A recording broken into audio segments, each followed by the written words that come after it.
If you want talk, games, and fun all rolled into one, well, you've come to the right place.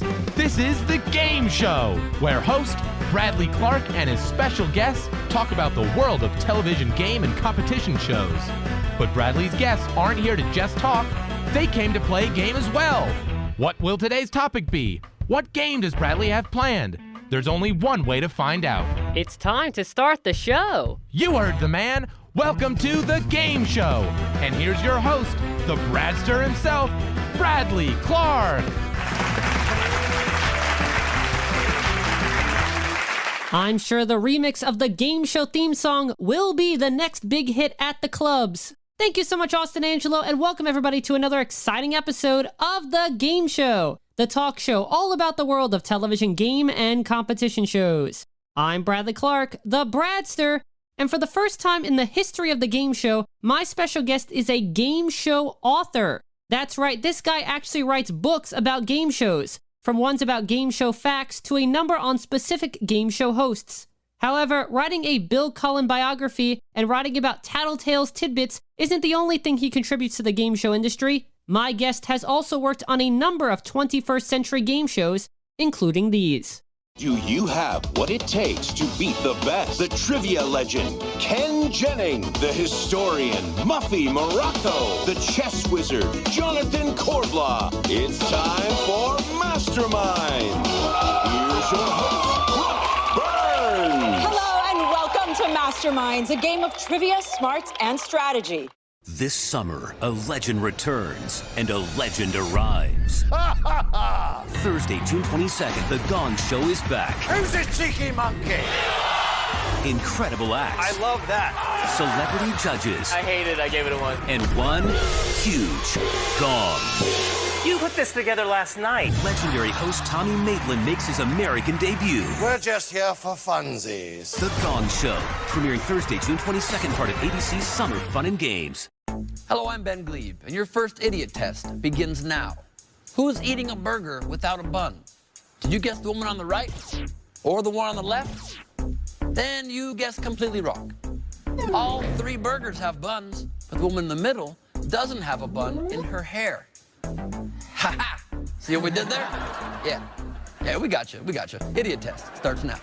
On your mark, get set, go! These two teams are trying to throw baby kangaroo toys while wearing giant boxing gloves into their partner's pouch. Try throwing higher, guys. First team to get 2 baby roos in their pouch wins $50 in control of the game. A little higher, there we go. Ooh. It's quality entertainment. Yeah, I really said that. For the whole family, it's Double Dare. There we go, 1 room.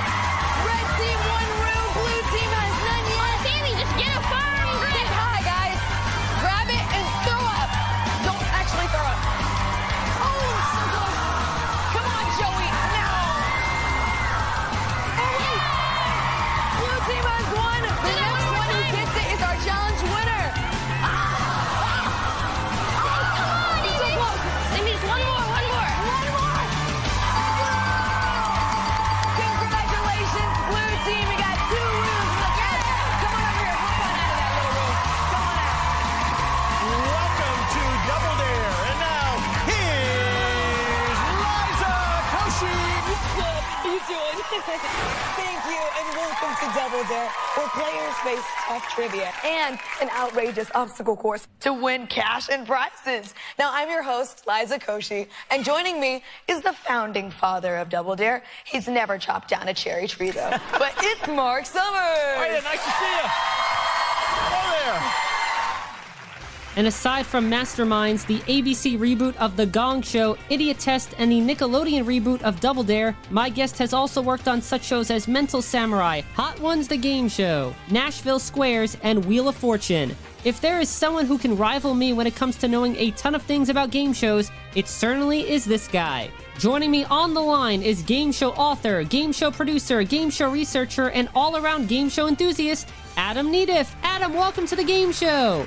Thank you very much. It's a pleasure to be here.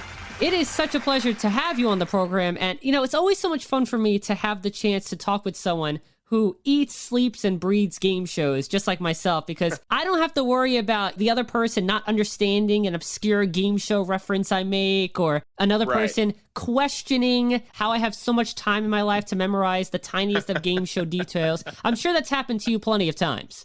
Oh, yeah, absolutely. And it's always great to talk to a peer and not have to contextualize anything. On the other hand, it is kind of fun to be kind of in teaching mode whenever something comes up with somebody who's not a fan, but not today. Right. I have the same logic on that, too, because I love to teach people, whether they want to learn this stuff or not, and it's just me blabbling at them, I love to teach them as well. Also, I've been told by a friend that I'm very good at explaining things without coming across as mansplaining, so I feel very good about that. That's always a good skill to have. Yeah. It's great to have you. I love that we're going to be able to speak freely about game shows today. And I hope to learn a lot from you, because even though I pride myself in knowing as much as I can about game shows, I always love to learn even the smallest of new details that I don't know from before. I'm really looking forward to this, too. I saw the list of questions. You were nice enough to send me that in advance. And this is stuff that nobody's really asked me before, so I'm looking forward to it. Well, I get that a lot, thankfully. I always like to ask questions that have always interested me and hopefully interest the listeners. The tiniest of details, sometimes we never get the answers to, but I'm always the one that tries to fetch them out of people. So we're going to talk about your incredible game show career so far, including the game show books that you've written and the various game shows you've worked on over the years. And then, later on, for the game of the day, I am bringing back a classic 80s game show just for you to play to test your incredible game show knowledge. All right. So, Adam, you ready to enter the land of parting gifts with me? Yes. Then let's begin our journey down the golden road. So, as I personally know, many people who end up working in the game show industry have a story about how they first became interested in game shows. So, when did your affection for game shows first begin, and what were some of the specific game shows that really sold you on the idea of wanting to work in the game show industry? Very, very young. I got started with game shows when I was a toddler. I was a very, very shy child by nature. And a lot of the kids in the neighborhood were my brother's age anyway, and there was a 5-year age difference there. My brother was 5 years older than me. So I really didn't have friends to play with at the very, very start of my life. So I stayed inside a lot, and you just watch TV if you're staying inside and not really playing with kids. So it's unfortunate, but that was the start of my love of game shows. Game shows being the bright lights and the buzzers and everything that makes noise and all the bright colors all over the set. There's a lot of sensory appeal for a very small child with game shows. So that was how I really got into it in the beginning. And I can remember watching The Price is Right when I was a kid. I can remember watching Wheel of Fortune. Gosh, I'm really going way back with these titles, aren't I? Wheel of Fortune and The Price is Right. But those are the ones that really got me obsessed. Honestly, I think the one that made me want to work in game shows, and I'm not kidding about this, I think it was Double Dare. And I've been on a binge watch of that lately, the old shows, because Amazon Prime uploaded about 250 episodes. So I've been binge watching Double Dare, and it just made me remember how much fun it looked like to work on a game show, because Mark would talk to the crew during the show. He would have running jokes and patter with Dave and Robin. And everything about that show made you want to do this for a living. It just seemed like the best job to have. So I think Double Dare may have lit the spark that working on a game show would be a fun job to have someday. I always tell my friends, no need to binge watch Stranger Things or Game of Thrones. Binge watch some game shows. That's right, yeah. I always love when that happens, when you get even that second of behind the scenes looks, even if it's just seeing the crew in their spots or just talking to someone off stage. I always love seeing that. And I wish that we would see that more often on shows of today. Absolutely, and I think it has something to do with the experimental nature of what they were doing. Cable was just starting to boom in the 1980s, and I know Mark Summers has talked on occasion about how the assumption at the beginning of Double Dare was we're going to do our 13 weeks and then we're never going to do this again. Nobody saw this being the biggest hit in the history of Nickelodeon so far. So you just went out there and you had fun and you got through that 13 weeks that you were committed to, and it just ends up being this magic, and you've added this little extra special touch to the show that brings more appeal to the viewers that you have. And from 13 weeks, now we're still talking about it 30 years later. Yeah. And as I said a few minutes ago, you're currently a game show author and have worked on many game shows as a producer and a researcher. But were those the jobs that you wanted to become in the game show industry, or were there other jobs that you first had your eye on? I mean, when I was a really, really little kid, of course, I wanted to be a game show host. And if my mother was here with us, the first thing she would tell you about me was that I wore suits around when I was a little kid. I loved wearing suits out. I would wear a suit to go to the toy store because that was my frame of reference for what people wore, TV game show hosts. So yeah, early on, I wanted to be a host. Everybody wants to be famous. Everybody wants to be in the limelight. So there are only so many slots for that. If somebody actually thought that I had the chops and wanted to give me a shot at doing it, I would certainly say yes, but I'm absolutely happy doing the work that I'm doing now, which is researching questions and occasionally writing. So how did you eventually get into the game show industry, and what was your first official professional job in the game show industry? Technically, my first job in the game show world was I was the announcer for a local quiz show called High Q, High School Quiz Bowl Teams, and that was back in West Virginia. And then 2007, I moved out to Los Angeles, and my first job was I got a job at a company called Promotional Consideration, and that's kind of a story there. I owned a copy of the Encyclopedia of TV Game Shows, and one of the authors was a guy named Fred Westbrook, who was an agent who worked in the game show world. He was also famous for having this massive collection of photos from game shows. He had something like 25,000 photos. So when I first moved out to LA, I asked him for a meeting. And I had kind of an ace up my sleeve. I came in there, and I had photos of a publicity appearance that Art Fleming, the original host of Jeopardy, had done in Huntington, West Virginia back in the 1970s. So I showed up at this meeting with Fred with photos that Fred had never seen before. And Fred dropped everything he was doing and got me a job interview on the spot because he was so delighted that I had photos that he had never seen. So he got me an interview with a company called Promotional Consideration. It was run by Dan Fox, who was a former NBC daytime executive, and Art Alisi, who was a producer for many, many years for the Heater Quigley game shows. He worked on Hollywood Squares and High Rollers. And they were a prize brokerage, or I love the term they used for it. They called themselves Schlockmeisters, because I guess that's what they called the prize coordinators back in the early days of TV. So my job was getting the prizes for Wheel of Fortune during season 25 of that show. And that was my beginning in the game show world. It wasn't the best fit for me. I'm not a great salesman by nature. So it didn't really work as well as it would have. And I got kind of fortunate anyway that there was a budget cut and I was laid off after that season anyway. So I was disappointed, but also kind of relieved to be let go from that job because I knew it was the wrong fit. And then it was just a matter of plugging along and looking for the next opportunity. And it took a few years. It took quite a while, but eventually I broke back in. And we're going to talk about a lot of the shows that you eventually broke back into. But before we do that, I want to talk about your books that you've written. And you've written a number of game show books based on the industry. So I want to first ask you, what made you want to become a game show author and share your knowledge of the genre with others?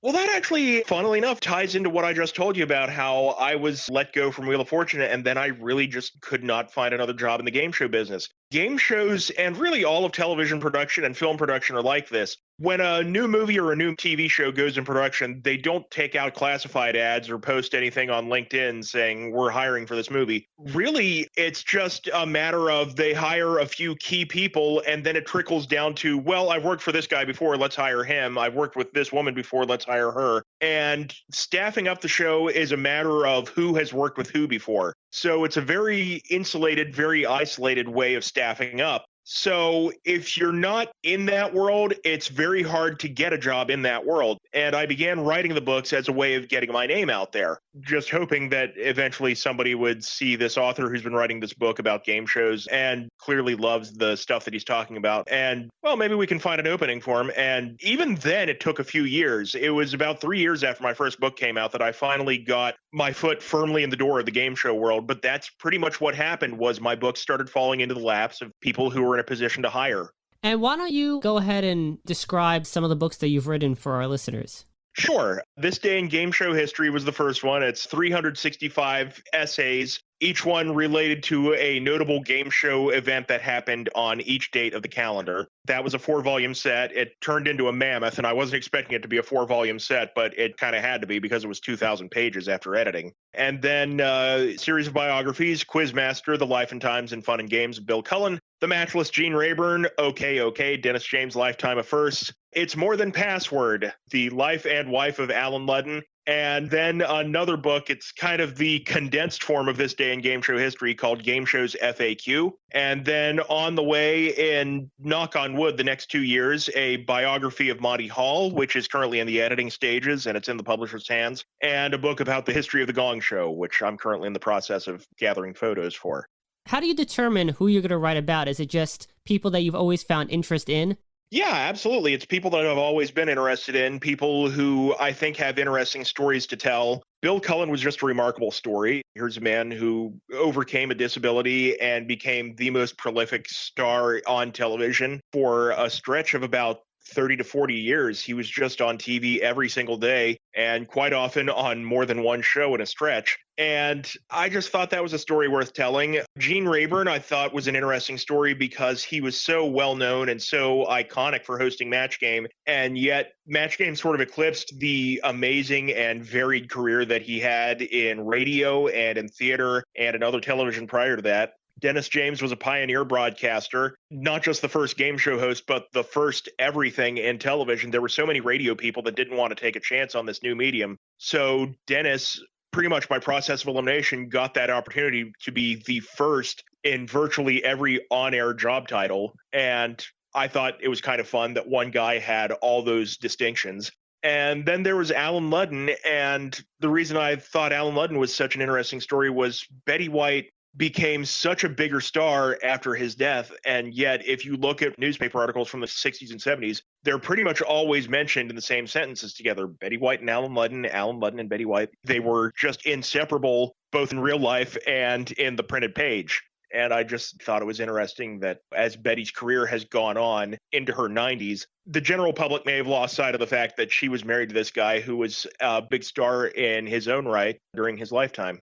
I know you're very knowledgeable in the world of game shows, but how do you go about finding the information that you use in the book? Is a lot of it just stuff that you've gathered in your brain over the years, or do you use personal archives? What do you use? I go through newspaper archives, a wonderful website called newspapers.com, which archives thousands and thousands of newspapers dating back to the 1860s, is a great resource. And also connections that I've made over the years. I have friends who know people that are connected to the shows, and I'm very fortunate that they're willing to put the word out for me and say, hey, give this guy a call. He's working on a book about this show that you worked on or this person that you worked with. And so that's great to be able to meet up with somebody for coffee and get all their stories about this person they've crossed paths with. And so those are my two big sources, are interviews with people that I'm able to make with those connections and newspaper archives. Those are the biggies. And every now and then something else will come up, an odd source like a video that I've never seen before or an interview that I've never seen before. But you can't just trust your own brain to write the material. Even if it's something that you're sure you've read before, you have to double back and make sure that you're remembering it correctly, because time does strange things to your memory. So you're kind of obligated to go back and check, even if you think you know it in your heart.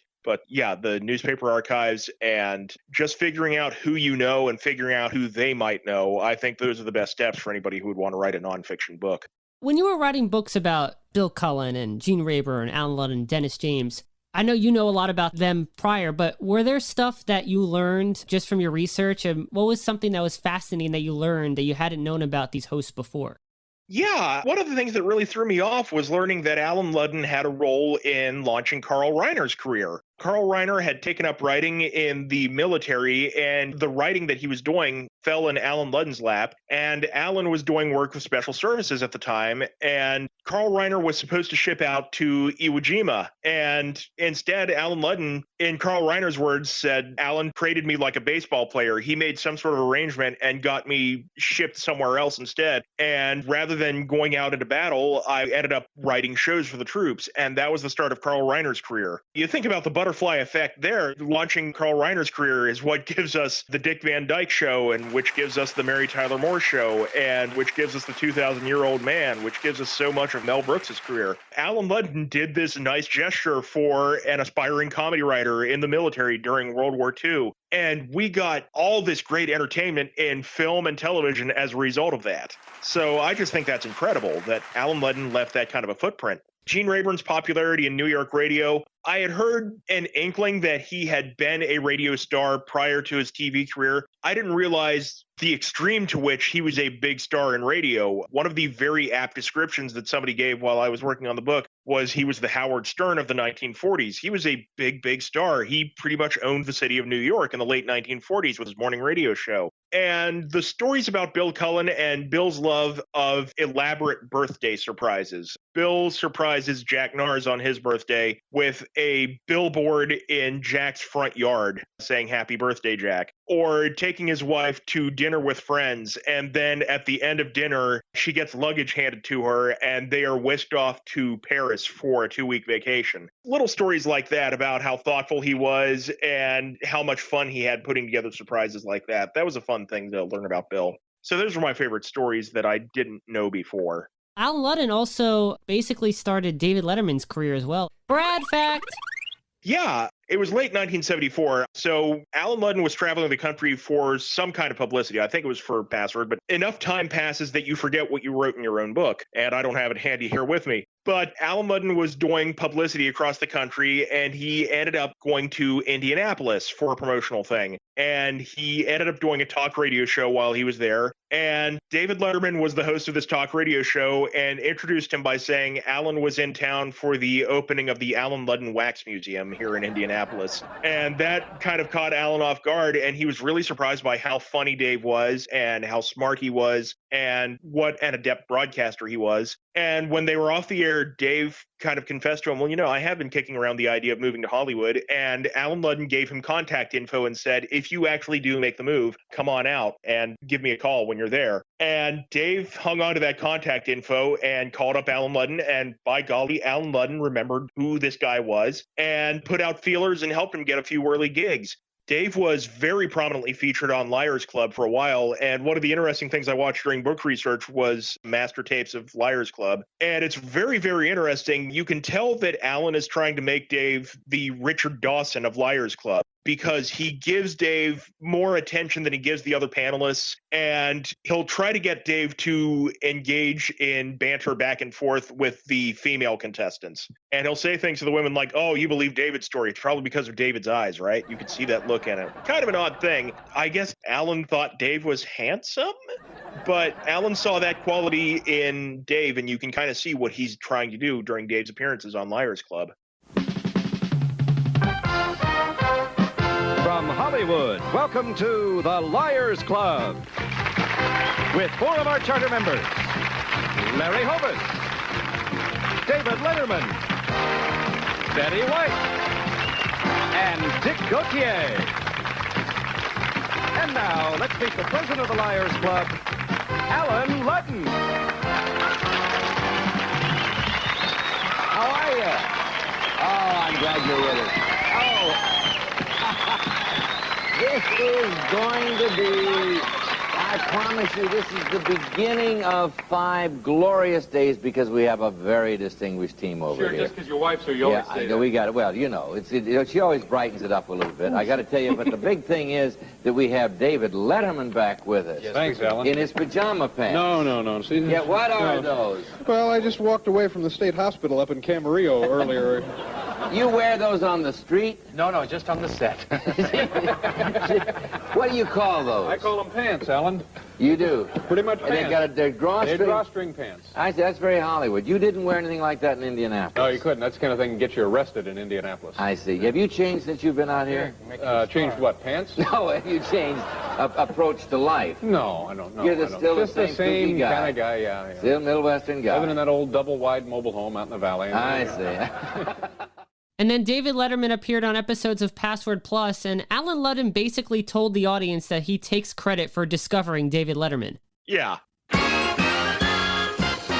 It's more than Password, it's Password Plus. Our guest star from Happy Days, Marion Ross and David Letterman.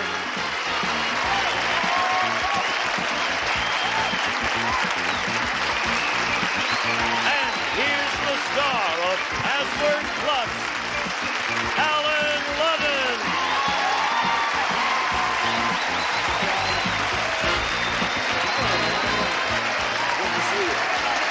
When the first time around, I always every day if you like it. Hello. What's your name? I'm Dave. You're Dave? Dave Letterman? I got to tell you, Fred, this is a very exciting week for me because this fella here happens to be one of my favorite people in this whole business, you see, and I really feel a little not responsible for his success, but I saw him before a lot of people saw him, didn't I, David? I've never seen this man before in my life. I saw this guy as a radio MC, as a disc jockey or a talk show guy in Indianapolis, Indiana. That's right, years ago. You had a beard? I did have a beard. I still have the beard. It's out in the car. I'll get it a little later. You were fat. No, what do you mean I was fat? You were bigger. Yeah, I was bigger. Yeah, yes. Anyway, he was in Indianapolis, and he was good then, and he just gets better as years goes on. Pretty soon, he's going to be really good. The first biographical book that you wrote, as you mentioned, was Quizmaster, The Life and Times and Fun and Games of Bill Cullen. And I know you're a contributor on the Bill Cullen Archive. Now, for the listeners who might not know what the website is, Adam, why don't you talk a little bit about it and how the Bill Cullen Archive came to be?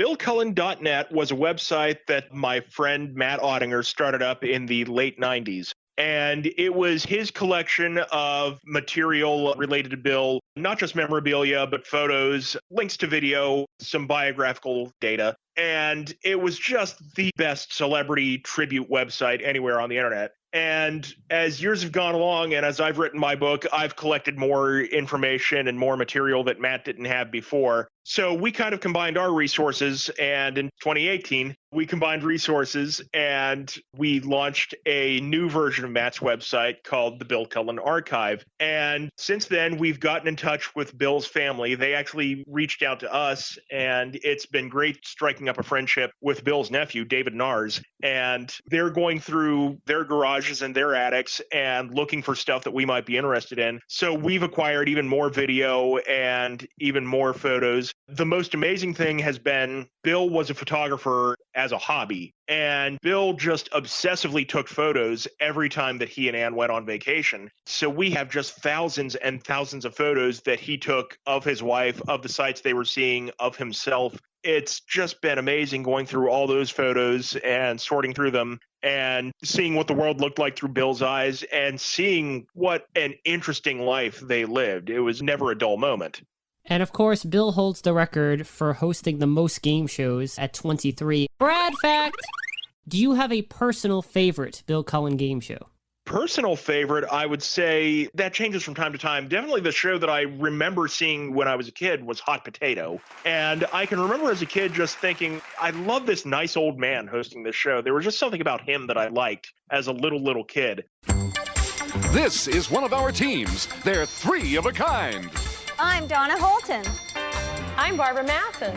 I'm Diane Talent. And we're Mothers-to-Be. And here's our other team. They're also three of a kind. I'm Bonnie Murrow. I'm Ed Berenson. I'm Steve Ross. And we're teachers.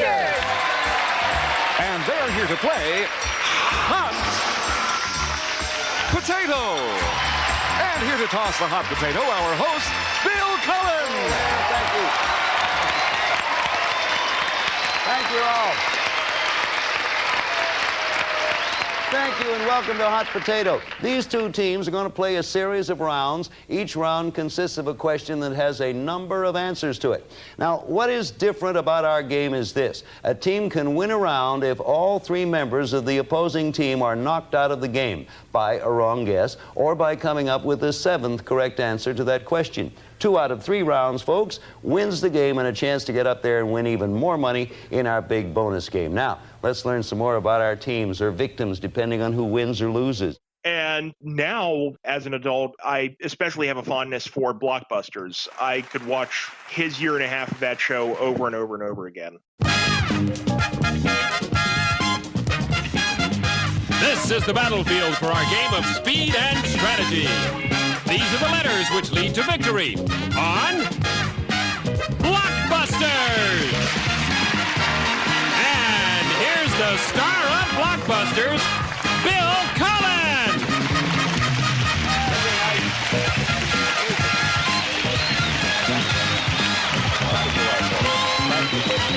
Hi there, players.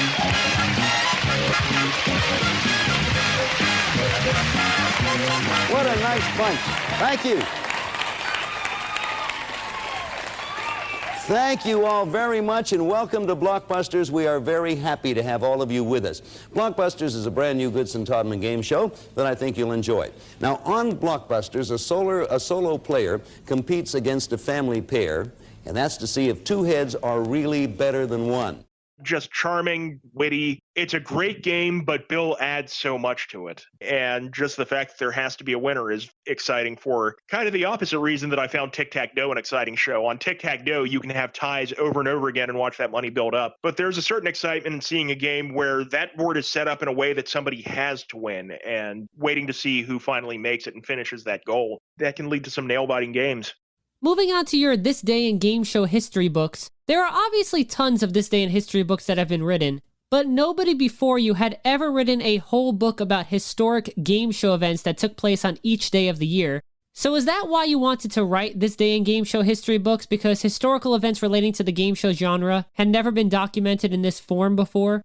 Kind of the inspiration on it was another Christmas present that my mother gave me. She gave me a book, Uncle John's Bathroom Reader, and it's just a collection of different essays and stories about different historical events, different things in pop culture, how well-known products came to be, and I just loved this book, and I thought it would be really fun to do a game show version of Uncle John's Bathroom Reader. There's at least one volume of it that has a game show thing. There's an Uncle John's Bathroom Reader that has an essay about the history of Family Feud. So that was one of my motivators. And the other one was Bob Stewart's Archive of American Television interview. And Bob Stewart was telling stories about the different game shows he's worked on. And I don't know why it was this particular story. And if you want to seek it out, it's very easy to find on YouTube. But Bob Stewart tells this story about something going wrong during a taping of the $10,000 Pyramid during its first year on the air and figuring out how to amend the situation. And just listening to this story and listening to how the problem was dealt with, I just thought to myself, wow, this kind of stuff needs to be collected for books. The Encyclopedia of TV Game Shows, I don't want to knock at all because it's a wonderful, wonderful book in its own right. But the Encyclopedia of TV Game Shows is what it sounds like. It's a very academic rundown of when game shows aired and who hosted them and what the rules for the games were. I thought there needed to be a book of stories. Nobody was collecting stories about the makings of game shows and how they came about, things that went wrong during tapings, stories from behind the scenes. And I just thought we needed to have books about that, especially while these people were still alive and still able to tell the stories. So that was my motivator for wanting to write that. It began with Uncle John's Bathroom Reader, and it just grew into me wanting to make sure that somebody was hanging on to these stories while they could still be told. And when it came to choosing the events, were there instances where multiple game show events occurred on the same day? And if so, how did you end up choosing which one made the book? Oh, yeah, that happened all the time. Whenever there was an overlap like that, where it was a famous person was born on this date, but it was also the date where a game show premiered, I would just, well, okay, they're not alive anymore. So instead of making this a biography, let's make it an obituary. And I would make it the day that the person passed away, or I would make it the day that the show was canceled. And I would move it around that way. So one way or another, I got everything in there that was a noteworthy happening in game show history. And as time goes by, are you going to update the book if more events happen? I might, if there's a demand. The trick is with a 4-volume set, it certainly wasn't the most cost-effective book ever to write and to publish. So I might do that someday if there's a demand, or depending on the magnitude of the historic event, who's to say a future event might not be a full book in itself. Now, one date that wasn't included was February 29th. Are you hoping sometime down the line that a historical game show significance will happen on February 29th? Oh, yeah, absolutely. I'm hoping an interesting historical event happens on any date. That's what we're all hoping for. We're watching it for something interesting to happen or something special to happen. Now, I'll pose the same question I posed for you for the host books. When you were writing the This Day in Game Show history books, was there any specific piece of information that you learned that you found very fascinating that you didn't know before? Yeah, my former boss from my time at Wheel of Fortune, Art Alisi, was a great interview. I was so glad I was able to talk to him. One of the things that I found fascinating was Art's own penchant for what he wanted to get with game show prizes, and then being able to go back and watch the Heater Quigley game shows and suddenly appreciating the impact that Art left on those shows. Art was a big fan of Bill Cullen's version of The Price is Right, the original version of the 1950s, and this was before Art ever went to work in game shows. And the calling card of the original version of The Price is Right was they gave away odd prizes. They gave away things like a Ferris wheel. They gave away a fire truck on one episode. They gave away the deed to a laundromat. So those are the kinds of prizes that The Price is Right offered. So when Art began climbing the ladder in the game show world, and finally he was put in charge of getting the prizes for a game show, Art decided, I'm going to start giving away prizes like that. I want my game shows to have weird prizes. So if you watch the Heater Quigley game shows, especially High Rollers, you will notice that High Rollers gives away really odd prizes. Sunday dinner from Kentucky Fried Chicken for 1 year, or a $10,000 fish bowl, or one that I just watched an episode very recently and it had a neat prize. It was a trip to Monte Carlo, and along with it, a designer leather handbag that was filled to the top with poker chips. So the idea was you could just take this handbag into the casino and you were ready to go during your trip to Monte Carlo. It was that kind of prize, and just knowing that that had to have come from Art, and that's where it came from, was Art wanted his shows to look like The Price is Right with Bill Cullen. 3, 4, 6 are bad. Yes. Okay. Eddie Nicholson's going to roll. No 3, no 4, no 6, and no markers. No 3, no 4, no 6, and... Oh, all right. That's all right. I want the 9. 9 gets cleared. And no, ladies and gentlemen, your eyes are not playing tricks. That is a $10,000 prize. It's an antique Chinese fish bowl. Very delicate.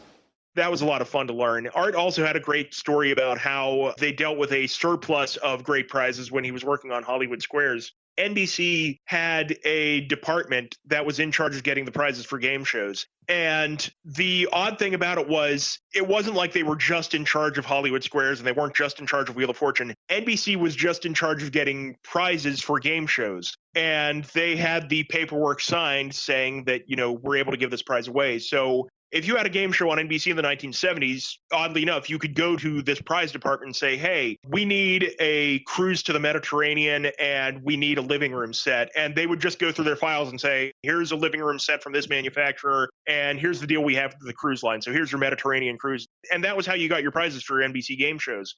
NBC at one point had so many cars in their parking lot because Hollywood Squares was so popular. And so many local car dealers wanted to get a mention of their name on the show by saying, this car was furnished by da-da-da-da-da. At one point, NBC came to Hollywood Squares and said, you know, we have 30 cars out in the parking lot that we were not giving away. They're just sitting there. So Hollywood Squares did this special month of shows where the winner of every match got a car. And that was how they dealt with the surplus. So Art was just great to talk to for stories like that about where the prizes came from and what ended up happening with them. I'm still waiting for the current Price is Right to give away an ice cream truck as a prize. An ice cream truck.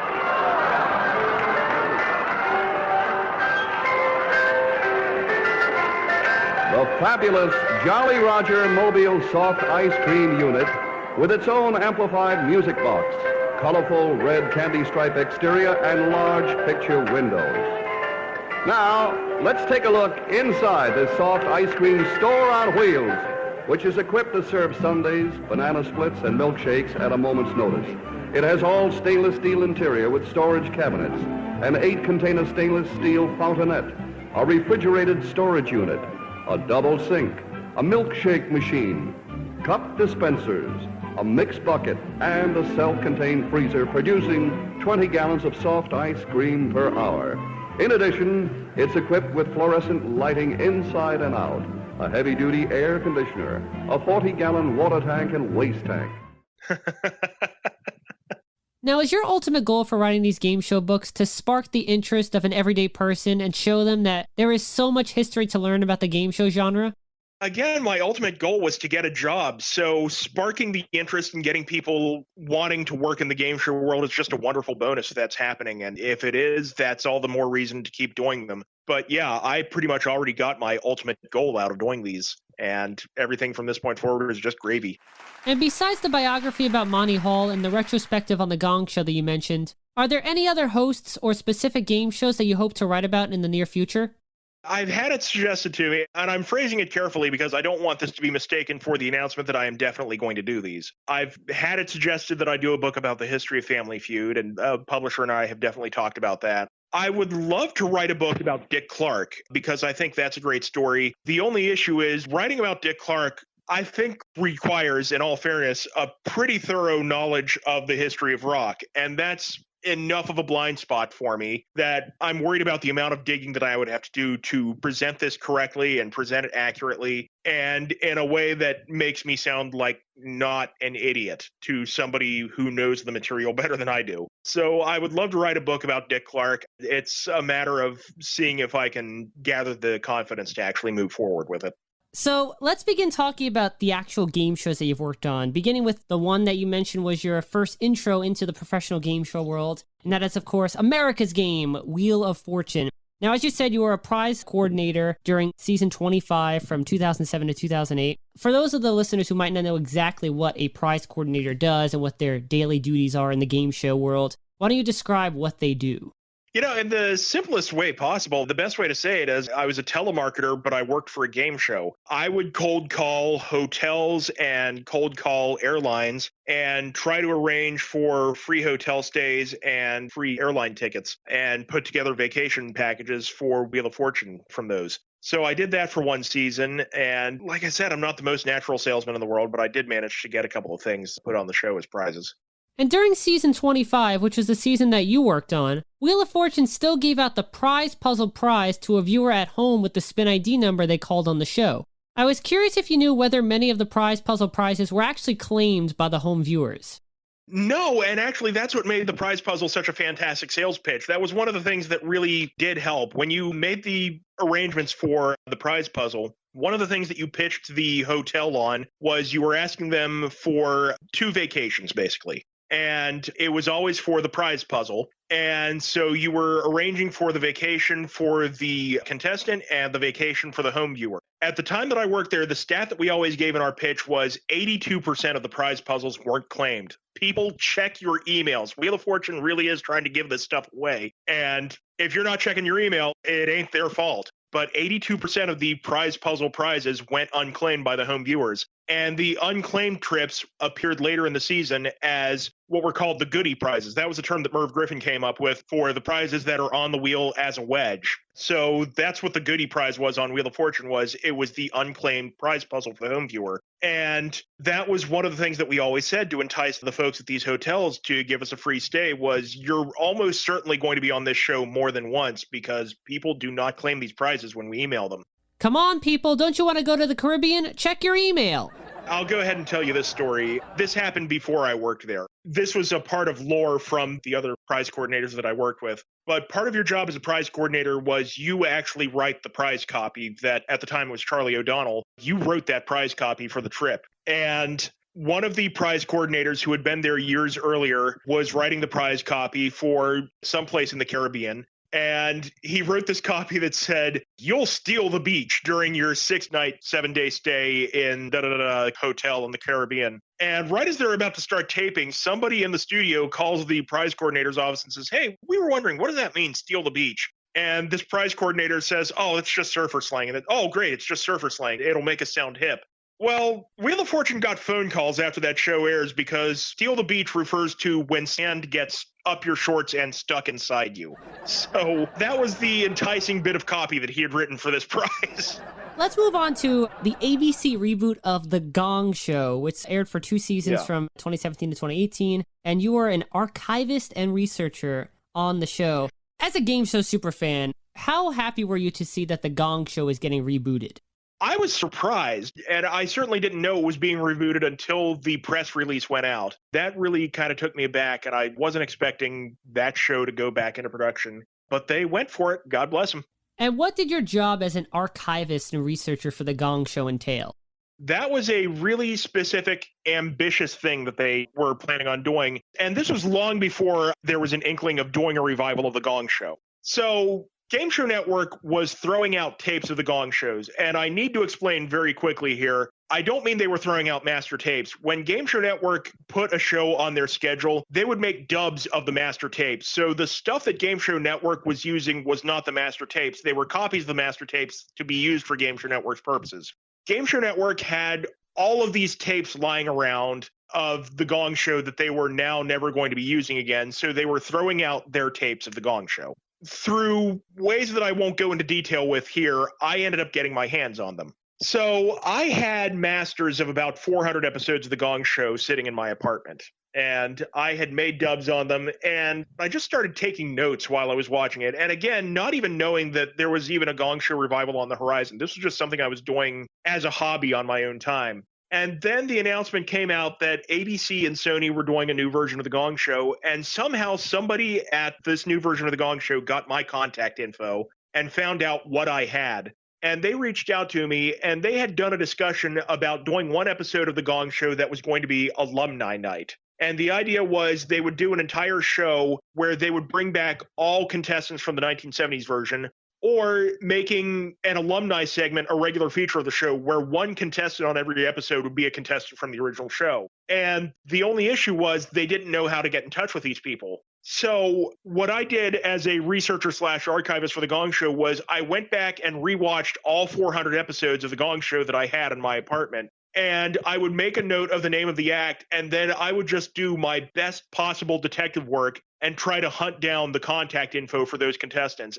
Honestly, if I can pat myself on the back, I think I did a pretty damn good job using nothing more than just the name of the act that Chuck announced at the beginning, because they didn't have anything left. They didn't have the paperwork that the contestants had to fill out. They didn't have any of their documentation from the day that the shows were taped. They didn't have any of that stuff. As opposed to having talked to people who work at Fremantle, friends who have worked on different shows there, Mark Goodson Productions saved everything from every version of the match game, all their question cards, all their unused questions. They had all their contact info and all of their survey data from Family Feud and from Card Shark from the 1970s and 1980s. Mark Goodson Productions saved everything, and Fremantle still has all that stuff. On the other hand, the stuff from The Gong Show, the actual paperwork from The Gong Show was just gone. So I had to do this from scratch. And I rounded up, I think, a pretty good roster of potential contestants whose contact info was still available and who I thought would be able to be reached if they decided to do this alumni night. They ended up never doing it, but they paid me very, very nicely for the effort.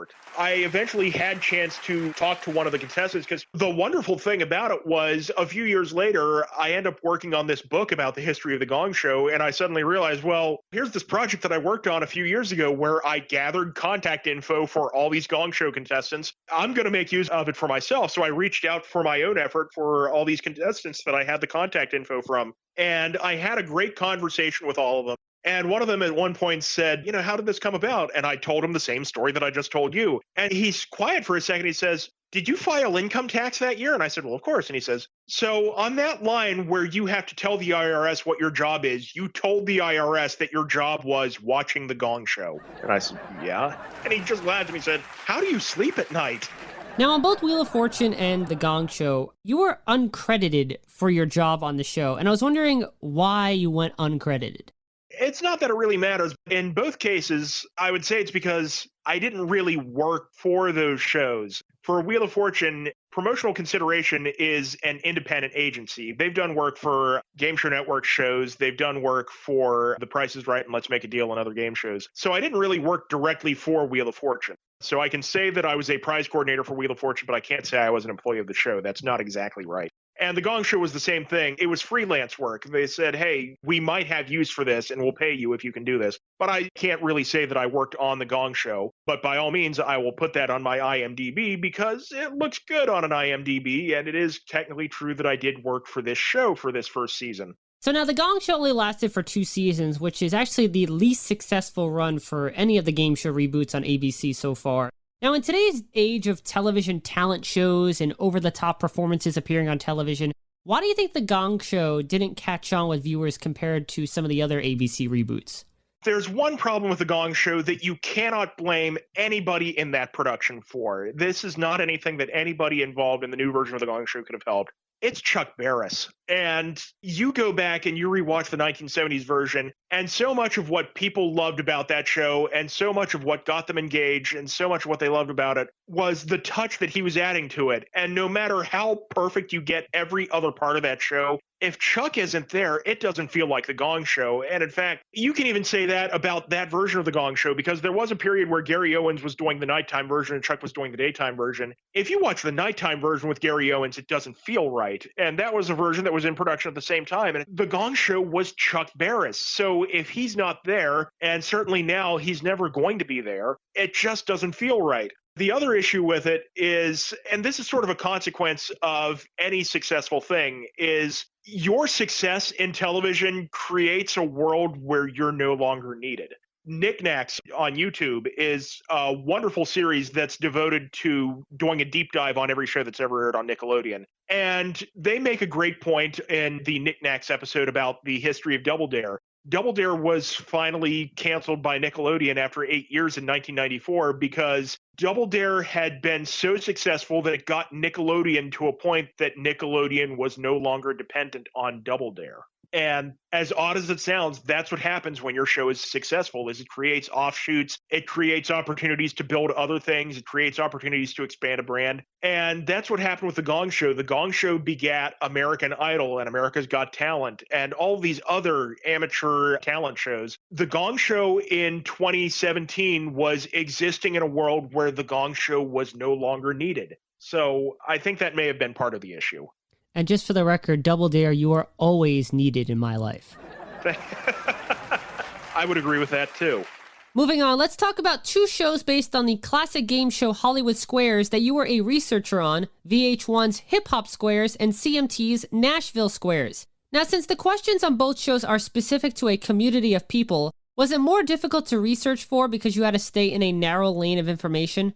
Not at all. In fact, if anything, that makes it easier because you kind of know what wells to draw from the information. And it's certainly an interesting thing. And you're digging into material that certainly I was never really looking into on my own. But yeah, niche game show material is really easy to work with because let's say you're working on a general knowledge show. If somebody asks a question about the lyrics to a song, you have to make sure that there's no other song that this lines up with, which means if it's a rock song, you have to check that there are no lyrics in an old opera that this might apply to, or there are no lyrics in something else that this might apply to. For Nashville Squares, you know that we are asking you questions about country music, which means you just have to stay in that lane of country music and make sure that it applies only to that category. You don't have to think about the rest of the world because that's what we've established with the nature of the show and with the rules of the game and what we're presenting.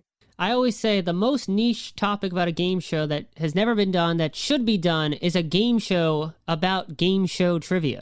I'm hoping that Beat the Geeks comes back someday just for that very reason. I would love to be the game show geek. Most of the primetime game shows currently on television are celebrity-driven. So do you think game shows today are relying too much on star power making the game successful instead of making the actual game the star of the show?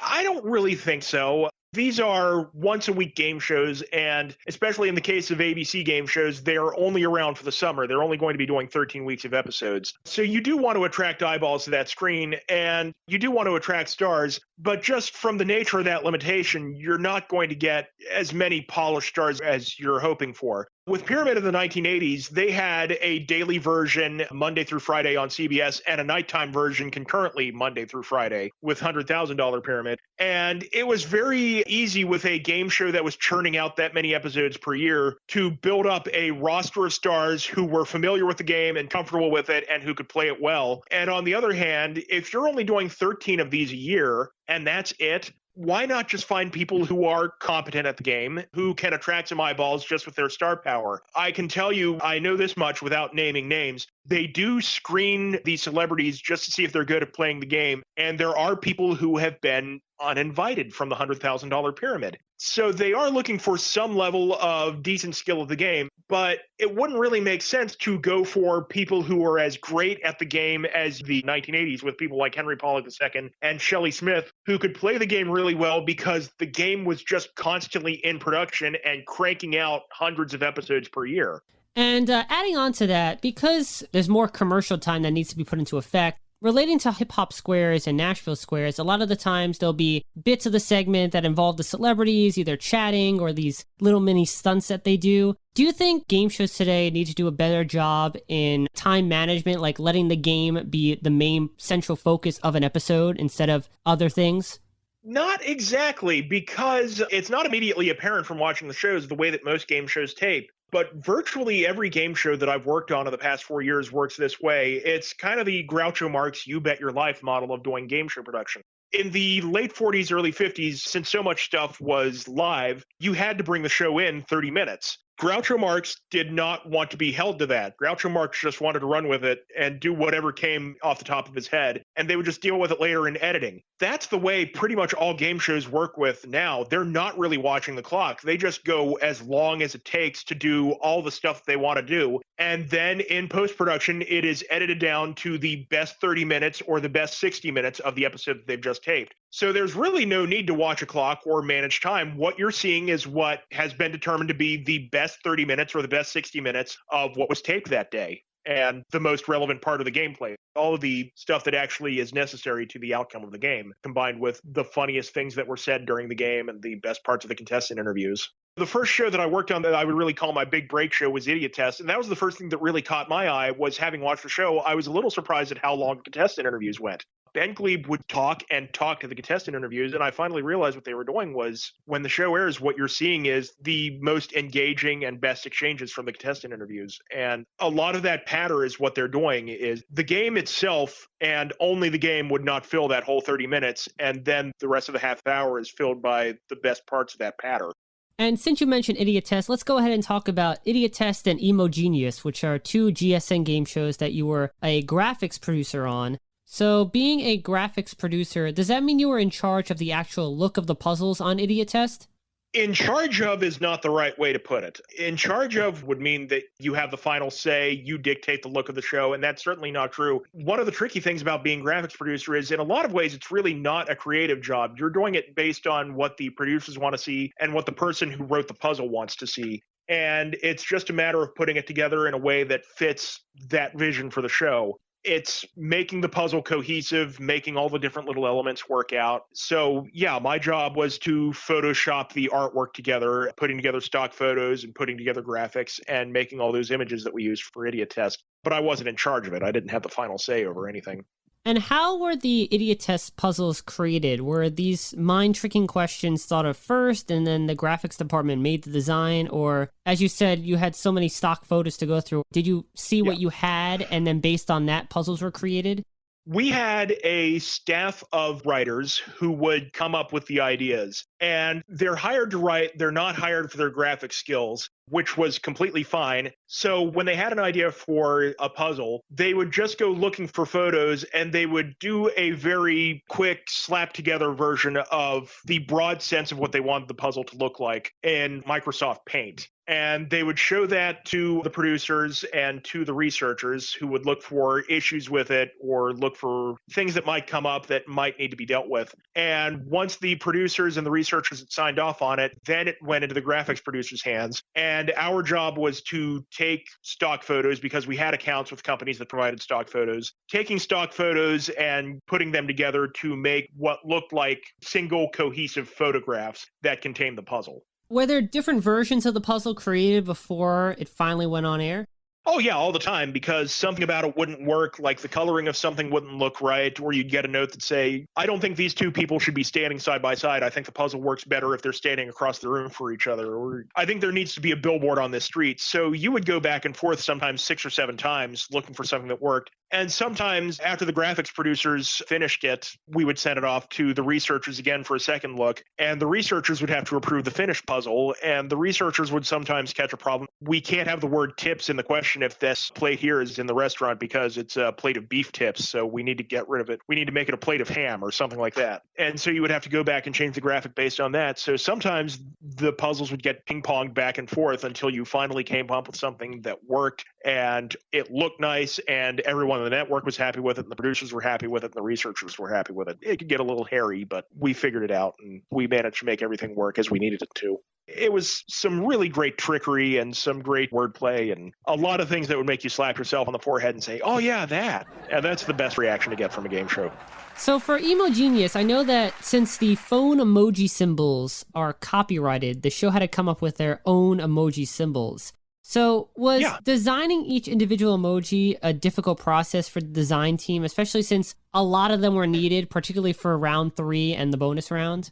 It was difficult only in the sense that it was a new show. And the thing about a new show is you're in the process of deciding what the show's look is. I came on to Idiotest in season 4, and by season 4, they had absolutely settled on what stuff should look like. So there were hard and fast rules for how the question should be phrased, what kind of elements should never, ever be in a puzzle, what kind of coloring we shouldn't use. And so you had guidelines to work with. With Emogenius, you're going into a new show, which means you've never had guidelines before. You don't have anything to work with. So you're figuring out what the show's look is while you're creating the look. And eventually we settled on, okay, we've decided that everything should be very, very flat looking. It should be very vivid colors, and it should be heavy strokes for the outlines. And we settled on that as we went along. It wasn't necessarily what we had in the beginning, but that was what we eventually figured out. So it's not a difficult process in and of itself, but it's difficult if you're starting from scratch and you need to figure out and need to make the decision about what are we doing here.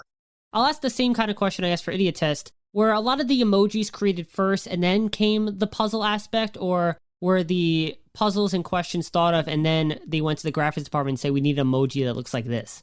Both. We were building emojis for what we needed, and as we would go along, obviously you could certainly reuse certain emojis. If you make an emoji that's a traffic light, you can use that for an auto manufacturer. You can use that for the star of an action movie. There are a lot of different things that you can use a traffic light for. But somebody would write a puzzle, and as you went along, you would realize, okay, we can use these 19 things that we've already created graphics for, but we could use one of these and we haven't made these yet. So it was both. We were taking things that we had already created and then making stuff as we needed it. But we wouldn't arbitrarily create an emoji. We wouldn't just create a street lamp in case we need it later. We would create them as we discovered the need for them, and then we just had them for future reference. I will tell you one secret that we came up with. Somebody wrote an Emogenius puzzle where the answer was Settlers of Catan, which is a board game with hexagonal pieces. So we had to make just a really simple emoji of a hexagon. And I went ahead and claimed that as soon as I saw that, and I made it a green hexagon. And my roommate at the time was working on the show, and he just sends me a text message and he says, hey, I was looking in the graphics for this puzzle. I noticed you made it a green hexagon. That was on purpose, right? And I said, yep. So there you have it. I snuck in a Bill Cullen salute in Emogenius. When you said green hexagon, I knew where this was going. Yeah.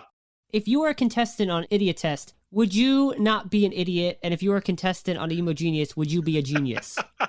I think I would do above average on Idiotest, but I don't know that I'd be a great contestant. I wouldn't be in there already making plans for my $10,000.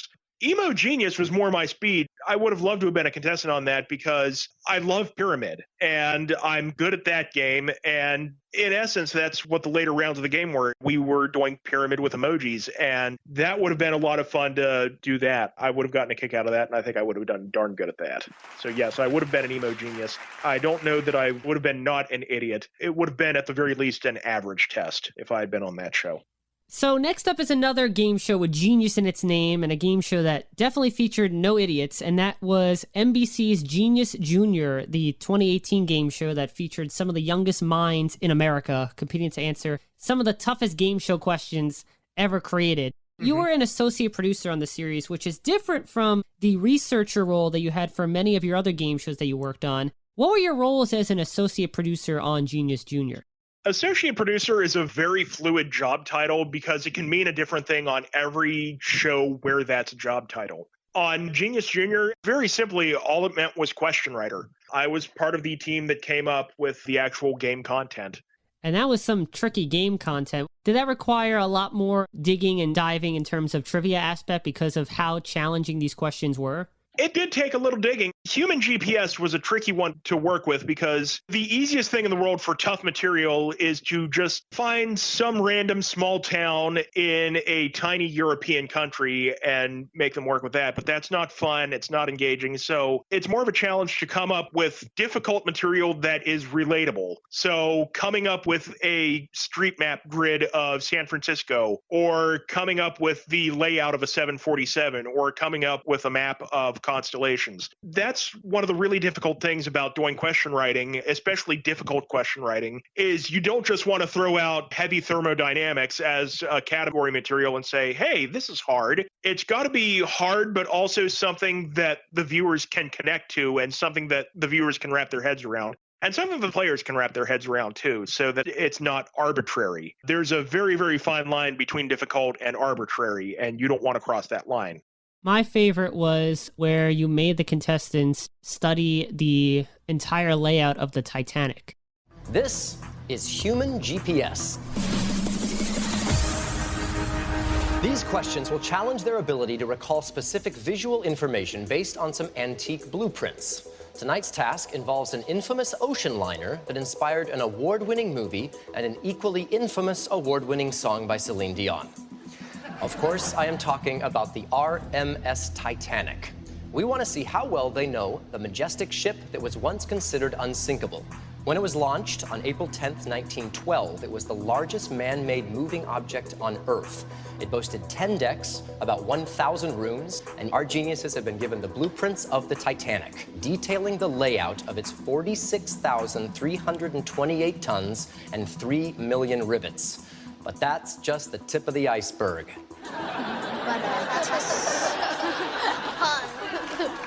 I have a sinking feeling I may have gone overboard. Oh, yeah, that was a lot of fun, too. There was an old book of cross sections of different things, and we went through that, and we found another website that had even more detail about it. And it was a neat piece of history to go into that. And what more can you say? It's fun when you can find question material that makes you excited about finding it. And how impressed were you after writing these difficult questions that a majority of the kids were able to answer a lot of these questions successfully? Because as someone who was just watching the show, I was amazed. And these kids are younger than me and know so much more than I do. But as a writer who sits down and creates these difficult questions, it must be such a thrill to see that a lot of these kids did know the answers to them. All the kids were great. And also it's relief because you want them to do well. You do want to challenge them. But when you're seeing that they're doing that well, it does tip you off that you were right in having faith in these kids and that you were right to pick them for the show and that these kids really were smart and you gave them as much credit as they deserved. Now, recently, many game shows and reality competition shows have been featuring kids as contestants more often than years past. Why do you think this is the case? And are you saddened by the fact that years ago, when you were a kid, there weren't as many game shows that had a kid element that you could apply for?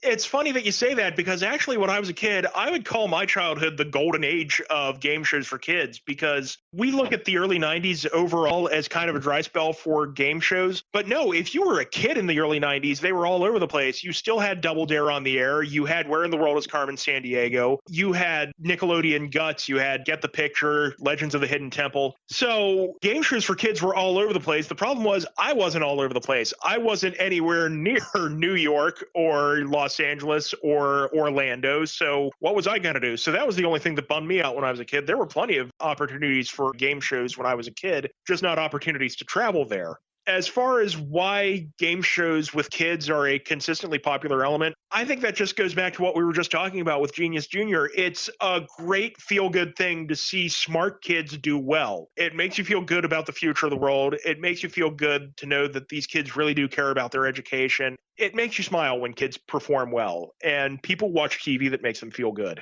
Speaking of very smart people, let's move on to a few other trivia-based shows. First, let's talk about Mental Samurai, which is the Fox game show that you were a researcher on. First of all, when you heard of the concept of Mental Samurai, that it was an obstacle course for the mind and the contestants will be answering questions while being flung in a robotic arm, what was your initial reaction?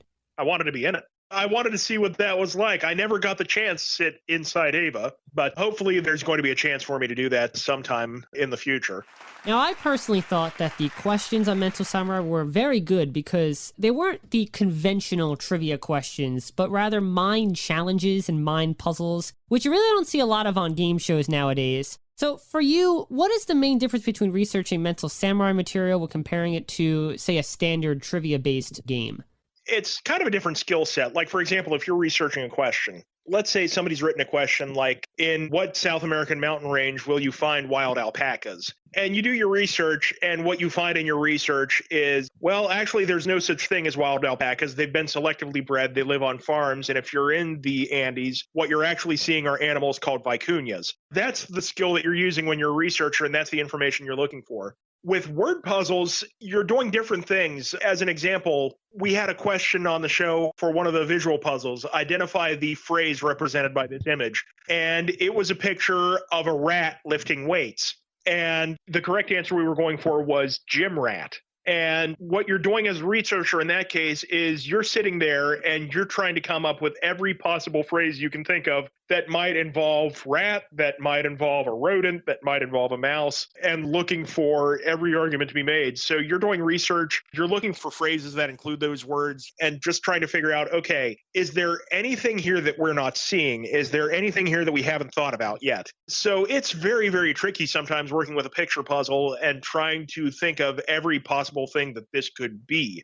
And eventually what we settled on for Gym Rat, we came up with a reason that different things could be wrong, which had to do with the appearance of the tail on this rat. Mice have fur on their tails and rats have a scaly tail. And I pointed out, we are specifically using an image of a rodent with a scaly tail. So if they say any common phrase with the word mouse and we haven't thought of that phrase, we can comfortably tell them that a phrase with the word mouse in it is wrong. This is very definitely a rat that we have in the image. So you're looking for things like that. You're looking for every possible argument that you could make against things other than the phrase gym rat. And it's not the most secure thing in the world because you don't know what you don't know. So there could be some sort of blind spot here that you're just never going to know about, and you're hoping you don't get caught by surprise. But it's fun, and it's certainly different to do things in that nature, to use your imagination and play word games to try to figure out what's wrong with this and see if there's anything that needs fixed. As for researching a word puzzle, like, for example, in the crisscross grids, where we're showing you we need a 7-letter word and the third letter is an S. There are websites that you can go into, and the sites are set up so you type in symbols and you type in the letter S, and the website knows that what this means is you are looking for a 7-letter word and the third letter is S, and it will produce a list of 7-letter words where the third letter is S. And you go through them and you compare that list of words to the clue that has been written by the writer, and you're trying to figure out, okay, is there anything else that works for this? So then it becomes sort of a matching game.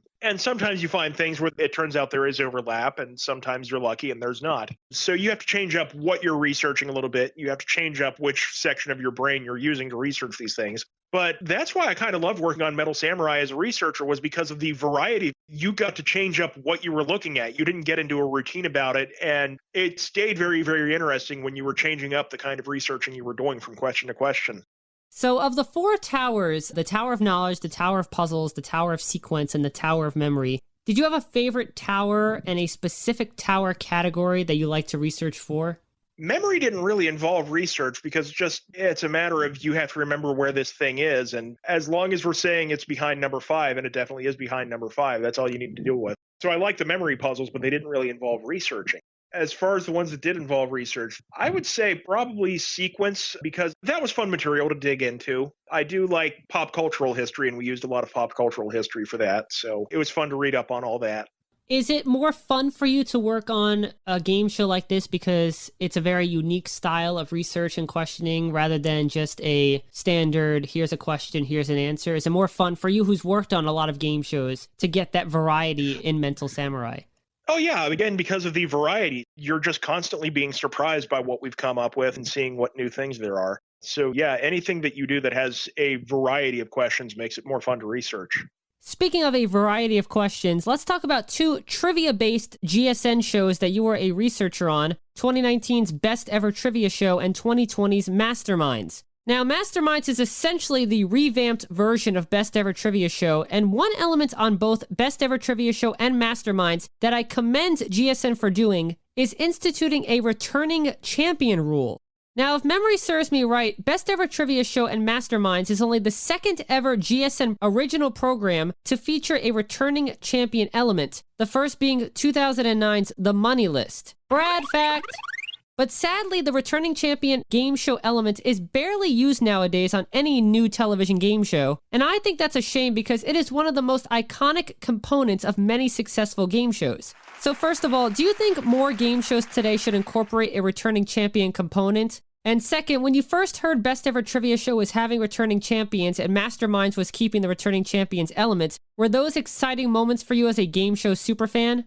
Oh, I love that. I am absolutely in favor of the game show returning champion. I think it's something that game shows should be doing more often. I think it makes for better television, and I think it's better for promoting your show. Jeopardy is the best example of this. Jeopardy, every time they have a champion who sticks around for 5 or 6 days, they get free advertising from every possible resource because articles get written and people on Facebook begin talking about the reigning champion. So Jeopardy gets all this extra buzz whenever they have a champion that does really, really well. And it doesn't cost them an extra penny to get that kind of word of mouth advertising. So I think it's something that game shows should be doing more of. I certainly understand the argument against it. The argument against it is it's better in some ways to be able to have control over the order in which you air your episodes. So that's argument number one. Argument number two is there was a time in the 1980s where the data from Nielsen ratings research was that the average person watched a Monday through Friday show. I think the number was 2.4 times per week. And now that number is something like 1.7. So the number of times that people watch a daily show per week is trending downward very sharply. And so you can make the argument that there's not a point in doing returning champions. But Jeopardy, I think, has shown absolutely there's a reason to do this because you get that free advertising and because it gives you something to work with in future years. Certainly one of the things that made James Holzhauer so amazing was because you had records that you could point to and say he's breaking these records. When you can refer to things that had happened on past shows and contestants who had gone on winning streaks in the past and the amount of money that they had won on daily doubles, et cetera, et cetera. It was great to have a returning champion for that reason, was because you could compare him then to previous returning champions. That's more word of mouth that you're getting from these episodes that you did years and years ago. On both Best Ever Trivia Show and Masterminds, the questions are not only being asked to the contestants, but to the trivia experts as well, which includes game show legend Ken Jennings. So did you ever imagine that you would be researching material for questions that Ken Jennings, the greatest Jeopardy champion of all time, might potentially be answering?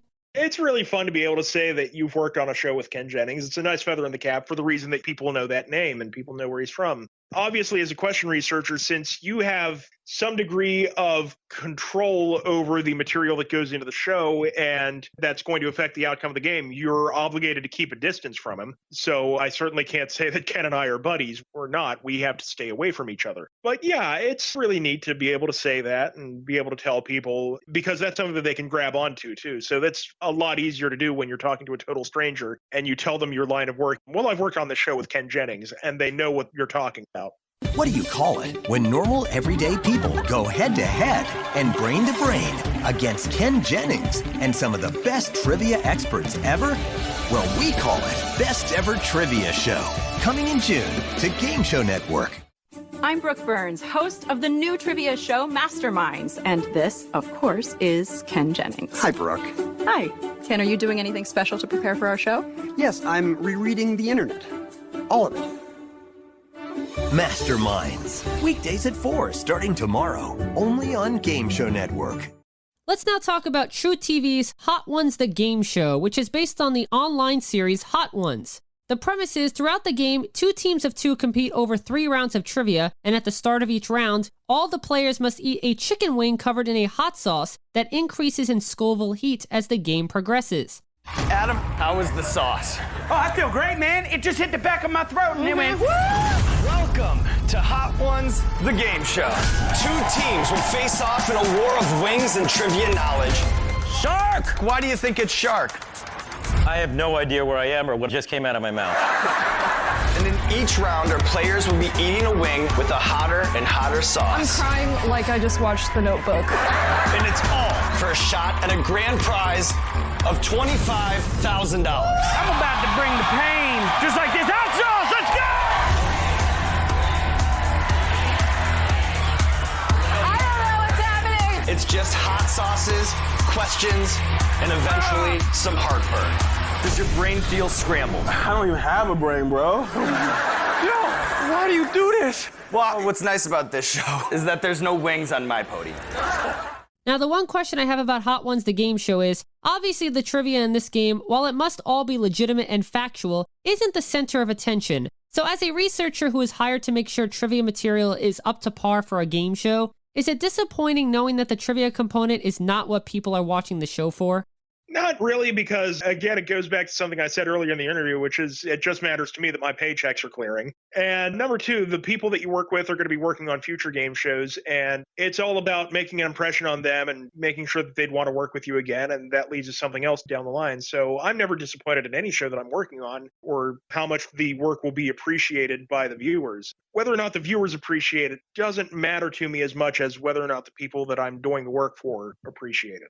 Next, let's talk about the Search for Canada's Game Shows, which is a channel on YouTube that highlights the history of Canadian game shows. And personally, I think it's one of the best game show documentary series to ever be produced because for a game show superfan like me, many times when game show documentaries of any kind are released, I usually know most of the information, but with the Search for Canada's Game Shows, I was actually learning game show information that I didn't know prior to watching the videos, which is always exciting for me. So why don't you talk about how you got involved with the Search for Canada's Game Shows and the different topics you were interviewed about throughout the series?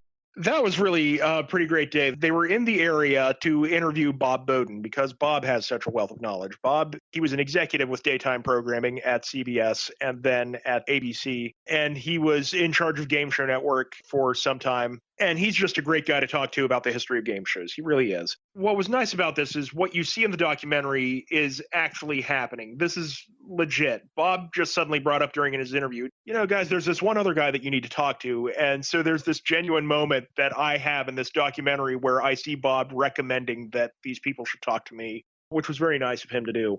But they called me as soon as they were done talking to Bob, and they said, we just finished interviewing this guy, and he said we should be interviewing you. So 2 hours later, I was being made up and sat in a chair and being lit, and I was being interviewed about Monty Hall because it was while I was working on my biography of Monty Hall. And once they got an inkling of how much I love the game show world and how much research I had done on it on my own projects, they just kind of started spitballing about the other subjects they had covered in this documentary. And I began talking off the cuff about what I knew about the other subject matter. It was a great interview. We talked for about 2.5 hours. I passed along a lot of photos that I had in my collection. And that was how this documentary ended up coming about and how my role ended up coming about. It all came together within the span of about 5 hours. And it was great, and I'm very proud of how it turned out. And I'm with you. I think it's one of the best ever. I certainly hope we do a mini-series like that for America's game shows someday. And I'm available as a talking head interviewee in case that ever comes about. By the way, there's a guy writing a book on him who you might want to talk to. And he knows everything there is to know about Monty now. My name is Adam Nedeff. I am a game show historian and author. I've written a biography of Monty Hall. Monty grew up in a house with 13 people and grew up not in the greatest financial situation. They were poor, but they were happy. Monty was an exceedingly bright kid, ended up finishing high school around age 14. Skipped a lot of grades, had a knack for doing very difficult math problems in his head, and it was a way that he actually entertained himself when he was sick sometimes. But there was just no money for college, so you had this boy genius to get by was scrubbing the concrete steps outside of the clothing wholesaler where he worked. A man named Max Fried saw him one day scrubbing the steps and asked Monty's boss, you know, why isn't he in school? Why isn't he going to classes anywhere? And he says, well, you know, his family needs the money. Max Fried goes up to Monty and says, come to my office tomorrow and we'll work something out. And Max Fried makes this deal, with Monty, where Monty will go to college and it will be completely on Max Fried's dime. Monty just has to maintain an A average. He can't tell anybody where the money's coming from, and he has to do something like this as soon as he is financially able to do so himself. The last show we're going to talk about is Double Dare, the classic Nickelodeon game show that was rebooted from 2018 to 2019. Now, Adam, you were a researcher for the entire 60-episode run, but you were also a content producer for the SpongeBob Week tournament and the WWE Superstars tournament as well. So what were your duties as a Double Dare content producer? That came about by accident. Content producer is another way of saying question writer. And I'm a wrestling fan in addition to being a game show fan. And this was such a wheelhouse for me that the writers and the producers quickly figured out it might help to know somebody who knows this world really, really well working on the question material. So I got lassoed into that. And then we just needed a lot of SpongeBob SquarePants questions, so I helped the writers come up with that stuff as well. So it was really kind of accidental that it came about. WWE Week was just a natural fit, and then it just got to a point where we needed extra material for SpongeBob. So one of those happy accidents that comes about when you're putting a game show together. WWE Superstars, the new day. Woods wants it, and E wants it. I won't let you down. And the Bella Twins. Nikki and I have fought each other twice. You're going down for the third time, Bree. Take on their toughest opponent yet. Double Dare. For a week-long, no-holds-barred smackdown. That's right, let's go. Don't miss Double Dare's WWE Superstars Week on Nickelodeon. Check your guide. I'm going to use that slam to slide all the way into the final. SpongeBob's big birthday blowout is coming soon. So we're celebrating with an all-new Double Dare SpongeBob Week. Are you ready, kids? In this week-long tournament, real kids team up with some of Bikini Bottom's biggest fans, like Jason Sudeikis, Guava Juice, and Tiffany Haddish. My favorite SpongeBob character is Mr. Krabs, because he about that money. Don't miss Double Dare SpongeBob Week. Of course, the Double Dare reboot was hosted by Liza Koshy, and her announcer and sidekick was the original host of Double Dare, Mark Summers. How thrilling was it to work alongside Double Dare OG Mark Summers? It was a little bit intimidating. On my first day on the job, the thing I noticed was they didn't have an office for me. They basically had it set up where I was in the main area of the office building, just in a desk out in the open. And they had my desk facing Mark's office. So I was doing my work while facing a wall that had a sign on it that said Mark Summers, executive producer. And boy, if there's anything in the world that makes you sit there and mutter to yourself, don't screw this up, don't screw this up, don't screw this up, it's that. And as a super fan of Double Dare, did you think Nickelodeon should have made Mark Summers the main host of Double Dare instead of a sidekick and announcer? Not at all, because that's not the audience we were going for. There was a lot of surprise and a lot of outrage from people in my age group and slightly older saying, well, why isn't Mark Summers hosting it? You got to tell them, well, because they're not making it for us. They are making it for this new generation of kids. And when you see the way that those kids react to Liza, especially on the days of taping, my favorite quote from one of the kids was, I was coming into the studio one morning as they were loading in the audience, and it was just this gaggle of children who were about to sit in the Double Dare audience. And I hear one girl turn to her friends and she says, you guys, once we're inside, we're going to be breathing the same air as Liza Koshy. So that is how this fan base saw Liza. So it was absolutely the right call to bring her on board and make her the host. And she did a fantastic job with it. And she was so excited about meeting all these kids in the audience and talking to them during the stop downs. It was definitely the right spot. And it was great to have Mark on board, but it certainly was not a mistake to put him in the role that he was in. And it certainly wasn't a mistake to have somebody else hosting the new version. That was the right call to make. And Mark was on board as the executive producer, and that was the role that he was happy in. The way to describe this version of Double Dare that Nickelodeon did for 2 seasons was every now and then you'll see a viral story or you'll see a video on YouTube about Star Trek fans who built an exact replica of the Enterprise in their basement and then made their own episode of Star Trek. It was pretty much, okay, imagine those fans in one of those videos being told, okay, we're actually putting you in charge of making the next Star Trek movie. That's what this version of Double Dare was. It was a whole bunch of Double Dare fans being assembled and told, hey, you guys are in charge of making the new version of Double Dare. Here you go. So it was great to work on it and to be able to do that. Now, was it even more fun being a researcher for Double Dare because the material was geared towards kids, meaning it didn't have to be super challenging trivia, or was it more challenging writing kid-centric questions because you had to be aware of the difficulty? It's a little tricky writing material for kids because they live in a different world, so you need to know about what pop culture is going on and what's relevant in their world. So you do have to get out of your own comfort zone to write the questions.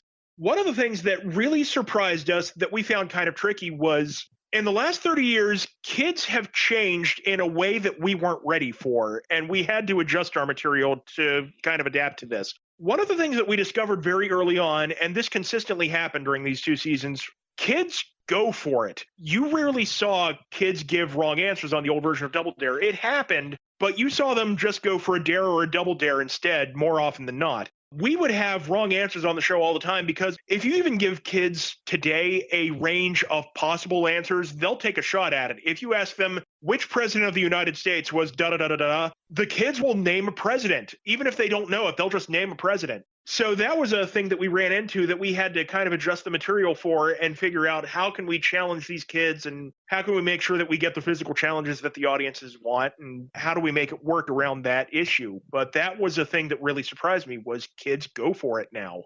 For the obstacle course, there were some classic obstacles that made a return, including Picket, you had Down the Hatch, and the 1-ton human hamster wheel. But I was wondering if there were any obstacles that the new Double Dare didn't bring back that you were hoping that they would have included in the obstacle course. I would have liked it if we had done the Sunday slide with the ramp going up instead of the stairs. I'll simply say there was a disagreement among the Double Dare fans working on the new version of the show. There were people on the new version of Double Dare who just flat out did not like the chocolate syrup covered ramp going up to the top of the slide. And so that's why we didn't have it, because those voices won out. But number one, I love the effort of putting those intricate designs and patterns into that ramp. And number two, it's exciting to watch a kid go up that and struggle with it and occasionally splat and slide down to the bottom. But it's a great heroic moment and it pops the audience if you get a kid who's able to work their way around it and make it to the top without accidentally getting their foot in the pudding. Plus, for that, you know who the true super fans are because they know how to get up the ramp sufficiently. Right. My favorite obstacle of all time was the gumdrop. I was so hoping they would use the gumdrop. Oh, yeah. Now, many rebooted game shows will change something significant about the show to update it for modern times. But what was great about Double Dare is the format stayed exactly the same. So as a game show superfan, how appreciative are you that Double Dare was a true game show revival in that the game was played exactly the same as the original version?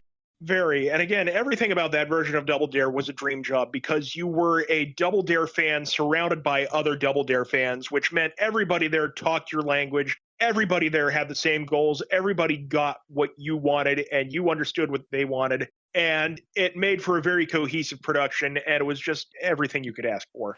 Everything except for the ramp on the Sunday slide. Yeah. Before we get to the game, I do want to ask you, being the game show superfan that you are, which game shows would you like to see rebooted next?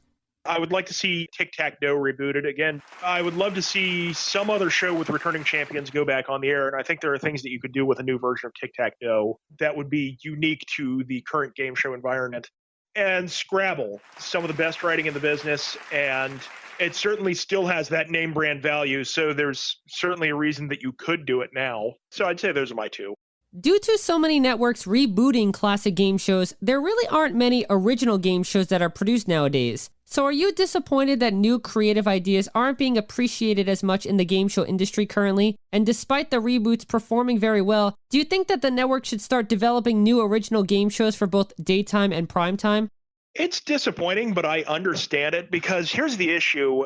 The television business does not really reward big risks for decision makers. You can take a meeting with somebody who has an idea for a game show, and you can workshop it. You can have a series of meetings with it, build a set and shoot a pilot, show the pilot to focus groups, work out the kinks, maybe adjust the format, shoot a second pilot to see if the new thing works, start advertising, start a campaign to drum up interest in the show, drum up interest in the format, and then put it on the air. And that's an investment of $2 million. And if the show fails, then you are the executive who has greenlit a new idea that cost $2 million and then failed. On the other hand, it is much easier to go into a meeting and say, hey, Match Game, that was a show that was on the air forever and ever and got big ratings on CBS. And hey, it gets consistently high ratings as reruns on cable channels. So why not a new version of Match Game? You can see how that's a much easier pitch to make and how there's much, much lower risk when you say it out loud. So that's kind of the drawback. So it kind of stinks that you're not getting so many new ideas in this day and age, but as a business, you can kind of understand why that is. And maybe there will be a day when the door is open to more new game show ideas, but for the moment, I would say you're going to be seeing a lot of variations on themes and a lot of reboots in the more immediate future. Well, speaking of game show reboots in the immediate future, Adam, we have reached my favorite portion of the game show, and I've really been looking forward to playing this game with you because it combines a lot of my favorite things, a classic game show trivia, and me hosting a game for another game show superfan to play. So it is time for the game of the day. Game of the day. So Adam, I'm going to give you a clue as to what game show I am bringing back for you to play. And the clue is This game show was the final Mark Goodson produced game show that featured an original format. Do you know which game I'm talking about? Trivia Trap. That's right, we're about to play a Bradley Clarke original version of the Bob Eubanks hosted game show from 1984 to 1985, and I personally think it deserves another shot on the air. It is time to play Trivia Trap.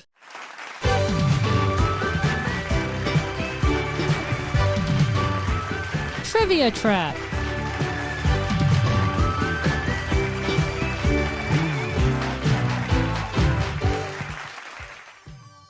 And here's how we play this edition of Trivia Trap. The game is divided into 2 rounds, the Trivia Trap round and the Trivia Ladder round. In the Trivia Trap round, I'm going to give you 2 sets of answers, the top row and the bottom row. Each row has 4 answer choices that correspond with a question. You'll choose a row of answers and then I'll read the question attached.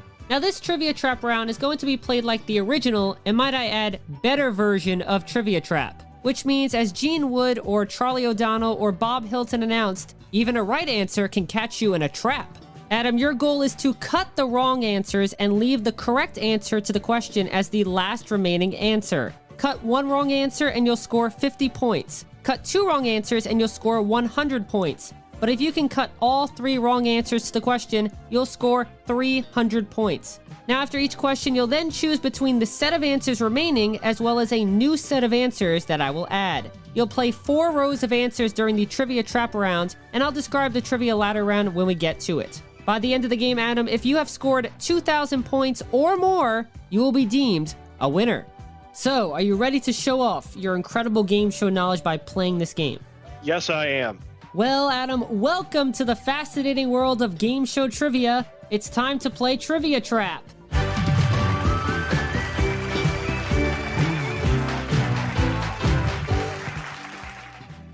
Remember, you need 2,000 points to win this game of Trivia Trap, and let's begin the Trivia Trap round. Here are your first 2 sets of answers.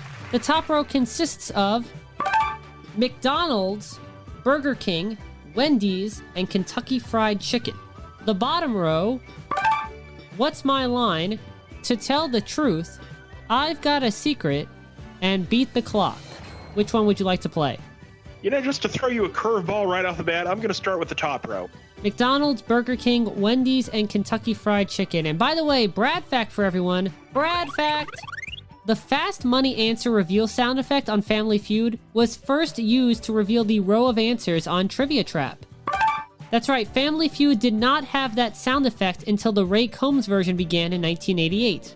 Let me ask you this. Do you know the story of how the lockout sound on Family Feud came to be?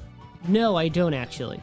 This is a great story. Mark Goodson did not like any of the sound effects that they were using. And in fact, if you've seen the pilot, it's just a plain when the contestants ring in. And Mark Goodson didn't like any of the sound effects that they were trying to come up with for the buzzers. And Mark Goodson had a dentist appointment one day, and he's laying back in the dentist's chair, and the phone in the dentist's office rings, and Mark Goodson sits up and blurts out, "That's the sound." And Mark Goodson called an audio man into the dentist's office and had him bring his recording equipment, and they made a recording of the dentist's phone ringing. And that's how they got the sound of the Family Feud podium. Thank you for teaching me that, Adam. Another great story to add to my game show knowledge. So you're going to go with McDonald's, Burger King, Wendy's, and Kentucky Fried Chicken. Yes. Here is the question. On the October 8th, 1984 debut episode of Trivia Trap, the first set of answers selected and played dealt with which of these fast food chains? Oh, God.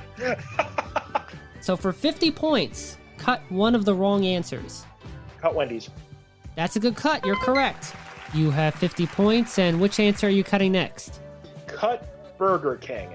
All right, we're going to cut Burger King, and it was a good cut. Again, you are correct. You have 100 points. So now we're between McDonald's and Kentucky Fried Chicken. One is the correct answer, one is the incorrect answer. Cut the one last remaining incorrect answer, and you'll score 300 points. I would say cut McDonald's. All right, we're going to cut McDonald's. Oh, you hit the Trivia Trap.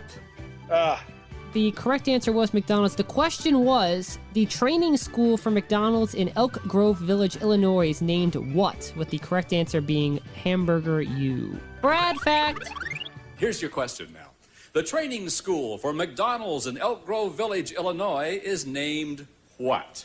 Now, one of those answers is the right answer. What you must do as a team is cut the wrong answers one by one, leaving the right answer remaining on the board. Now, if you cut all 3 wrong answers, you win $300 for this question. Again, the question, the training school for McDonald's in Elk Grove Village, Illinois is named what? Peggy, got to cut an incorrect answer. Croc College. You want to eliminate Croc College. I want to eliminate. All right, let's see if you can eliminate Croc College. Ah, yes. All right, you're safe. Shirley, you have to do the same thing. You must cut an incorrect answer. Okay, I'm going to cut Hamburger U. Let's find out if you can do it. Can she eliminate Hamburger U?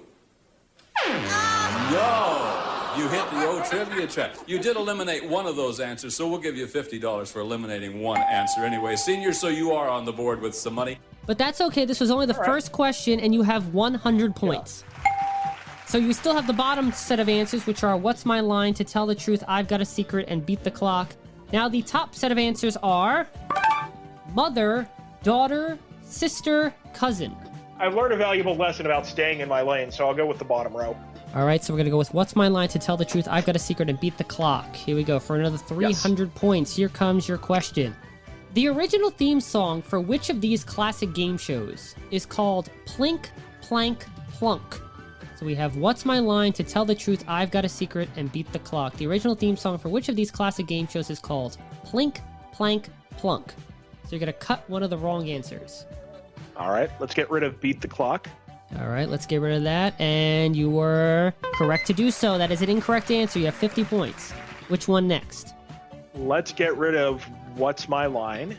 You're going to cut what's my line, and it's another successful cut. You are correct that it is an incorrect answer, and you have 100 points. So now we have to tell the truth, and I've got a secret. One of these game shows had the original theme song called Plink, Plank, Plunk. The other did not. Cut the one that is incorrect, and you have 300 points. Let's get rid of to tell the truth. For 300 points, you're cutting to tell the truth, and you are right to do so. You are correct. All right. The original theme song for I've Got a Secret was called Plink, Plank, Plunk. Plank, Plunk.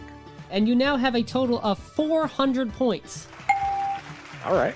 So we have Fantastic. Mother, daughter, sister, and cousin on the top line. And the bottom line now has these set of 4 answer choices.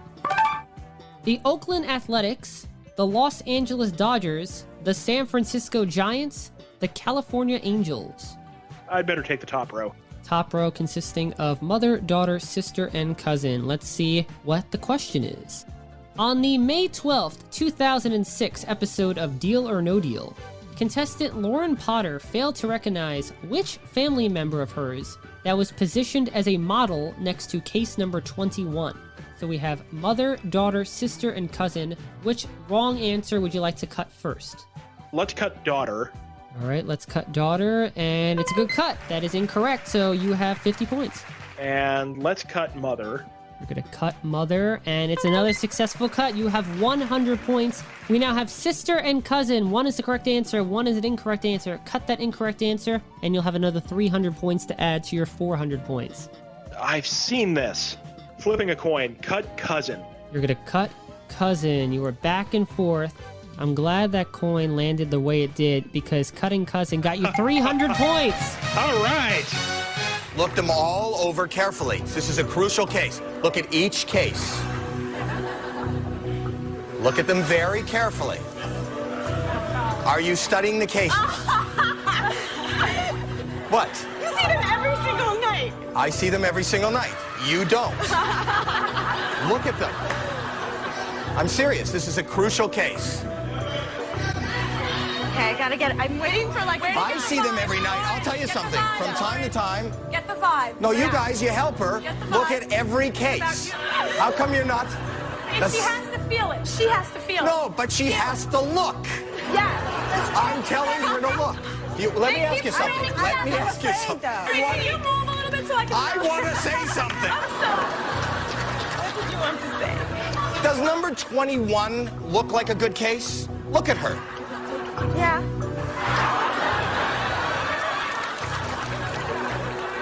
Mom, does 21 look like a good case to you? As opposed to what? Yeah. When I missing something? Are you missing something? Yes! Tell me. Look at the model that's holding the case.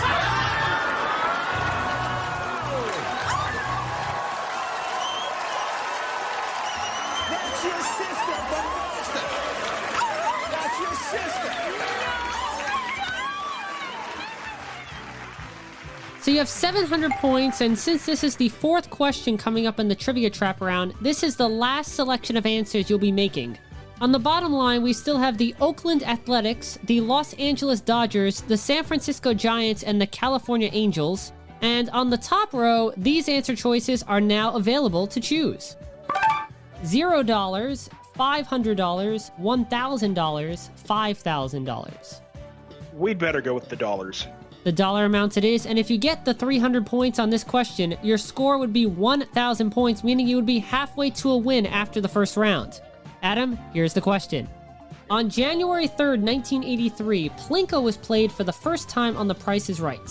Contestant Judy Rainhour, Plinko's first ever player, dropped her first chip into what dollar amount slot? Is it $0, $500, $1,000, or $5,000? So we're going to cut one of the wrong answers. Which one would you like to cut? Cut $0. Cutting $0, and that's not going to get you 0 points because that was a good cut. You have 50. And my remaining choices are 5, 1,000, and 5,000. Is that right? Yep, 500, 1,000, and 5,000. Cut 5,000. We're going to cut 5,000, the top amount on the board at that time, and it is another good cut. All right. So you are now between 500 and 1,000. The first ever Plinko contestant, Judy Rainhour, what was the slot that she dropped her first Plinko chip in? One is correct, one is incorrect. For 300 points, which of the last two answers you think is incorrect? I think if I am remembering this correctly, cut 1,000. If I'm remembering the way the first playing, Bob did not take out the first chip, and it caused kind of a traffic jam that had to be dealt with because the second chip landed in the same slot, and he had to clear out 2 Plinko chips instead of 1, and I think it was $500. Well, that's a good story, because it's exactly what happened. You are correct! All right.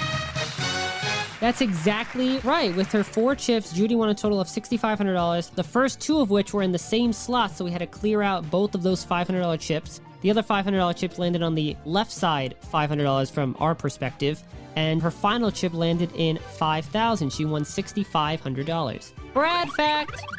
Holly, how many discs did she win? 3? Okay, you step over there, take those 3 discs, and the one you have 4 discs, go right up there. There's a table up there where you can put 3 of them down so that you can operate comfortably.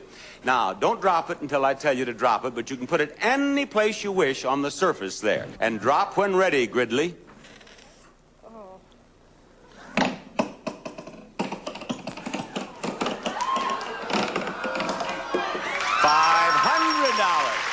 $500.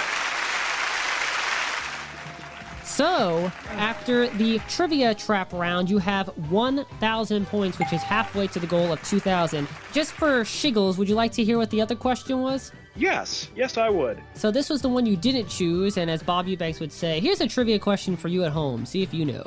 As noted by announcer Johnny Gilbert at the top of early series episodes, the host of the weekly syndicated 1970s game show Sports Challenge was the voice of which California baseball team? Oh, man. Repeat the choices? Oakland Athletics, Los Angeles Dodgers, San Francisco Giants, California Angels. I actually think I do know this one. As much as I'm not a sports guy, I think he's the voice of the Giants, isn't he? Well, I'm glad you didn't pick this because that's one of the incorrect answers. He was actually the voice of the California Angels. Okay.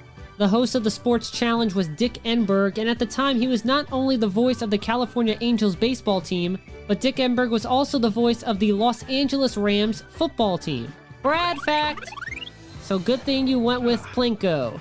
All right, fantastic. So, we have now reached the Trivia Ladder round, and you have 1,000 points. So you only need 1,000 more to win the game of Trivia Trap. And here's how the Trivia Ladder round works. Just like on the show, there are 4 levels on the Trivia Ladder, and you're going to play all 4 levels. On each level of the Trivia Ladder, you'll be shown a set of answers consisting of 4 answer choices. However, unlike during the trivia trap round, your goal after hearing the question pertaining to each set of answers is to choose the one correct answer. A correct answer given on the first 3 levels of the trivia ladder is worth 400 points each, and the questions on these levels are going to be slightly harder than the questions faced during the trivia trap round. Once we get to the top level, you'll face the hardest question of the game, and a correct answer is worth 1,000 points. Remember, Adam, you need 2,000 points by the end of the trivia ladder round to win. All right. So, Adam, are you ready to climb the trivia ladder? Yes, I am. Well, then let's begin by climbing up to the first level of the trivia ladder and seeing your first set of answers worth 400 points. They are Art James, Jack Clarke, Jack Nars, Tom Kennedy. And the question, which of these game show hosts was the announcer for the 1959 unsold game show pilot Going, Going, Gone, hosted by Richard Llewellyn? So the answer choices are Art James, Jack Clarke, Jack Nars, and Tom Kennedy. That is Mr. Tom Kennedy who did that pilot. For 400 points, which will bring your total to 1,400 points, is it Tom Kennedy? It is! All right. I remembered correctly.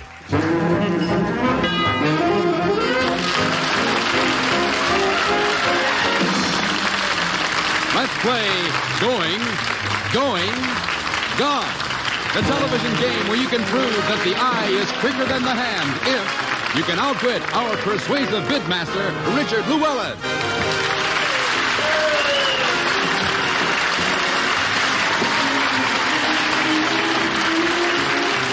Thank you, Tom Kennedy. Thank you, ladies and gentlemen. Welcome to Going, Gone. And unfortunately, the game show world just lost Tom Kennedy. He was truly a game show legend and a true hero of mine. So our thoughts and prayers go out to Tom Kennedy's family, and thank you, Tom, for so many great years of game show fun and enjoyment.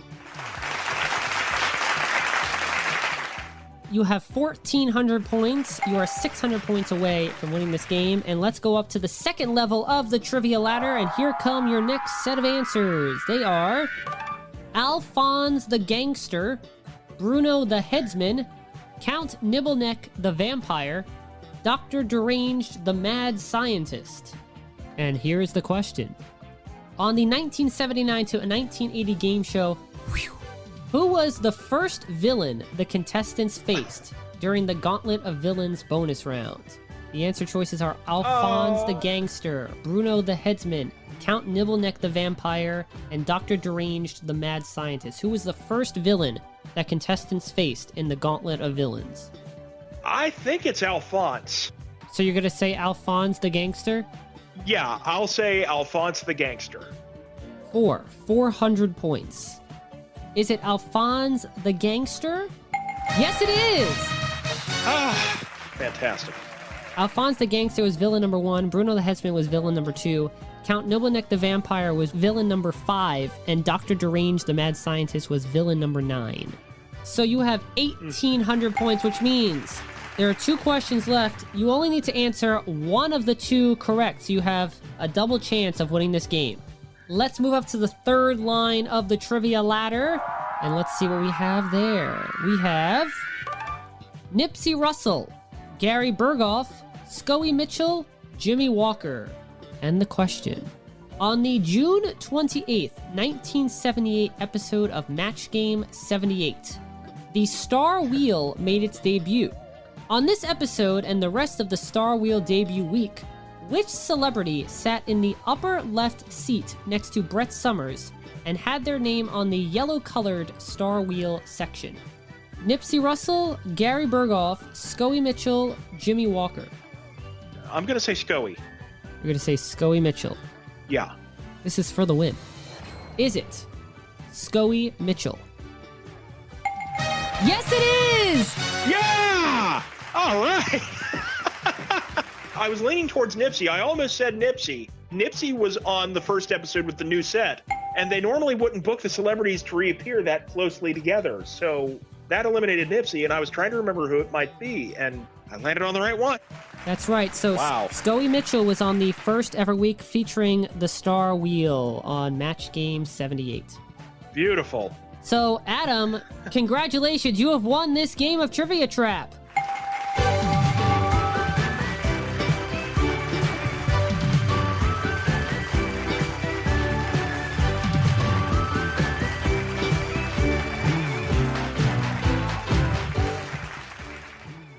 Wonderful, thank you. My pleasure. And I'm presuming you would like to go to the top of the trivia ladder and see what the final question is, correct? Yeah, let's do it. We're going up to the top of the trivia ladder. This is for 1,000 points, the toughest question I felt of the game. The answer choices are $1,000, $2,000, $3,000, $5,000. The question: on the 1977 to 1978 game show The Hollywood Connection, not including the value of a trip won, what was the difference between the top money amount a contestant can win playing the first bonus round format compared to the second bonus round format? $1,000, $2,000, $3,000, $5,000. I'm going to say $2,000. For 1,000 points. Is it $2,000? No, it's not. The correct answer is actually $1,000 because the first bonus round format, which was only played during the first week, had a top money amount of $2,000, while the second bonus round format had a top money amount of $3,000. Okay. But it doesn't matter. Once again, Adam, congratulations Yay. on winning Trivia Trap.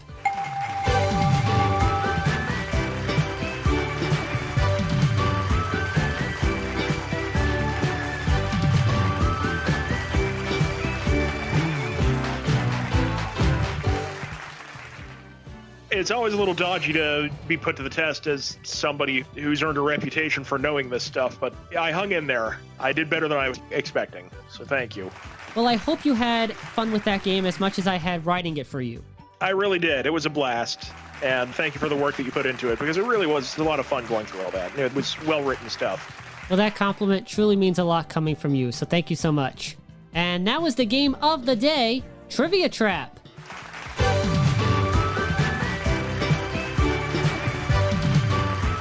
Trivia Trap.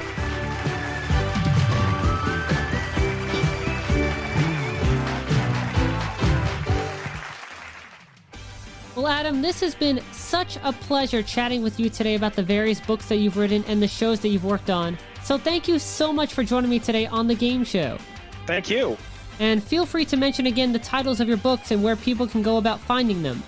Yeah, This Day in Game Show History, Volumes 1 through 4, Game Show's FAQ, Quizmaster, The Life and Times and Fun and Games of Bill Cullen, The Matchless Gene Rayburn, OK, Dennis James' Lifetime of Firsts, and It's More Than Password, The Life and Wife of Allen Ludden. All available on Amazon, all available on Barnes & Noble's website, and if all else fails, just do a Google search for my name, and eventually you'll find something. And, of course, you always have an open invitation to join me again on another episode of the game show if you just want to talk some more about game shows, or if you'd like to play another Bradley Clarke original game. Sure thing. Thank you very much for having me. All the best with all the books and all the game shows and your future books coming out. Thank you very much. I really do appreciate that. All right, take care. See you. Bye-bye. Well, it looks like another chapter of the game show has come to an end. My thanks once again to game show author, game show producer, and game show researcher Adam Nedeff for being my guest today. While Adam now holds the distinction of being the first game show author to join me as a special guest, I've had another television author featured as a special guest on the game show. Her name is Amy Kaufman, and she is the author of Bachelor Nation, Inside the World of America's Favorite Guilty Pleasure. If you would like to check out Amy Kaufman's episode, re-listen to this episode featuring Adam Nedeff, or listen to any of my other episodes of the game show, all you have to do is log on to www.soundcloud.com/Bradley_Clarke, that's BRADLEY_CLARKE/sets/the game show. That's www.soundcloud.com/Bradley_Clarke, that's BRADLEY_CLARKE/sets/the game show. Plus, don't forget to like The Game Show Starring Bradley Clarke on Facebook and follow The Game Show Starring Bradley Clarke on Twitter using the handle @TheGameShowBC and #TheGameShow. And of course, be sure to tune in next time for another exciting episode of The Talk Show, all about the world of television game and competition shows, The Game Show.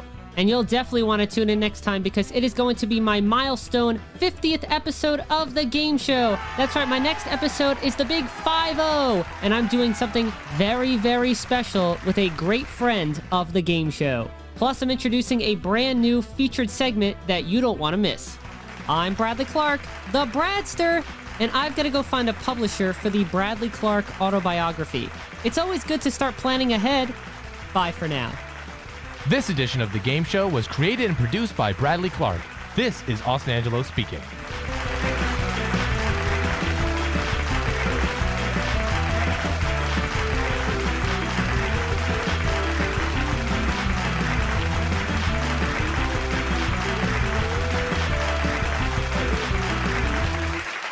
The Game Show is a Bradley Clarke production. Get your game on.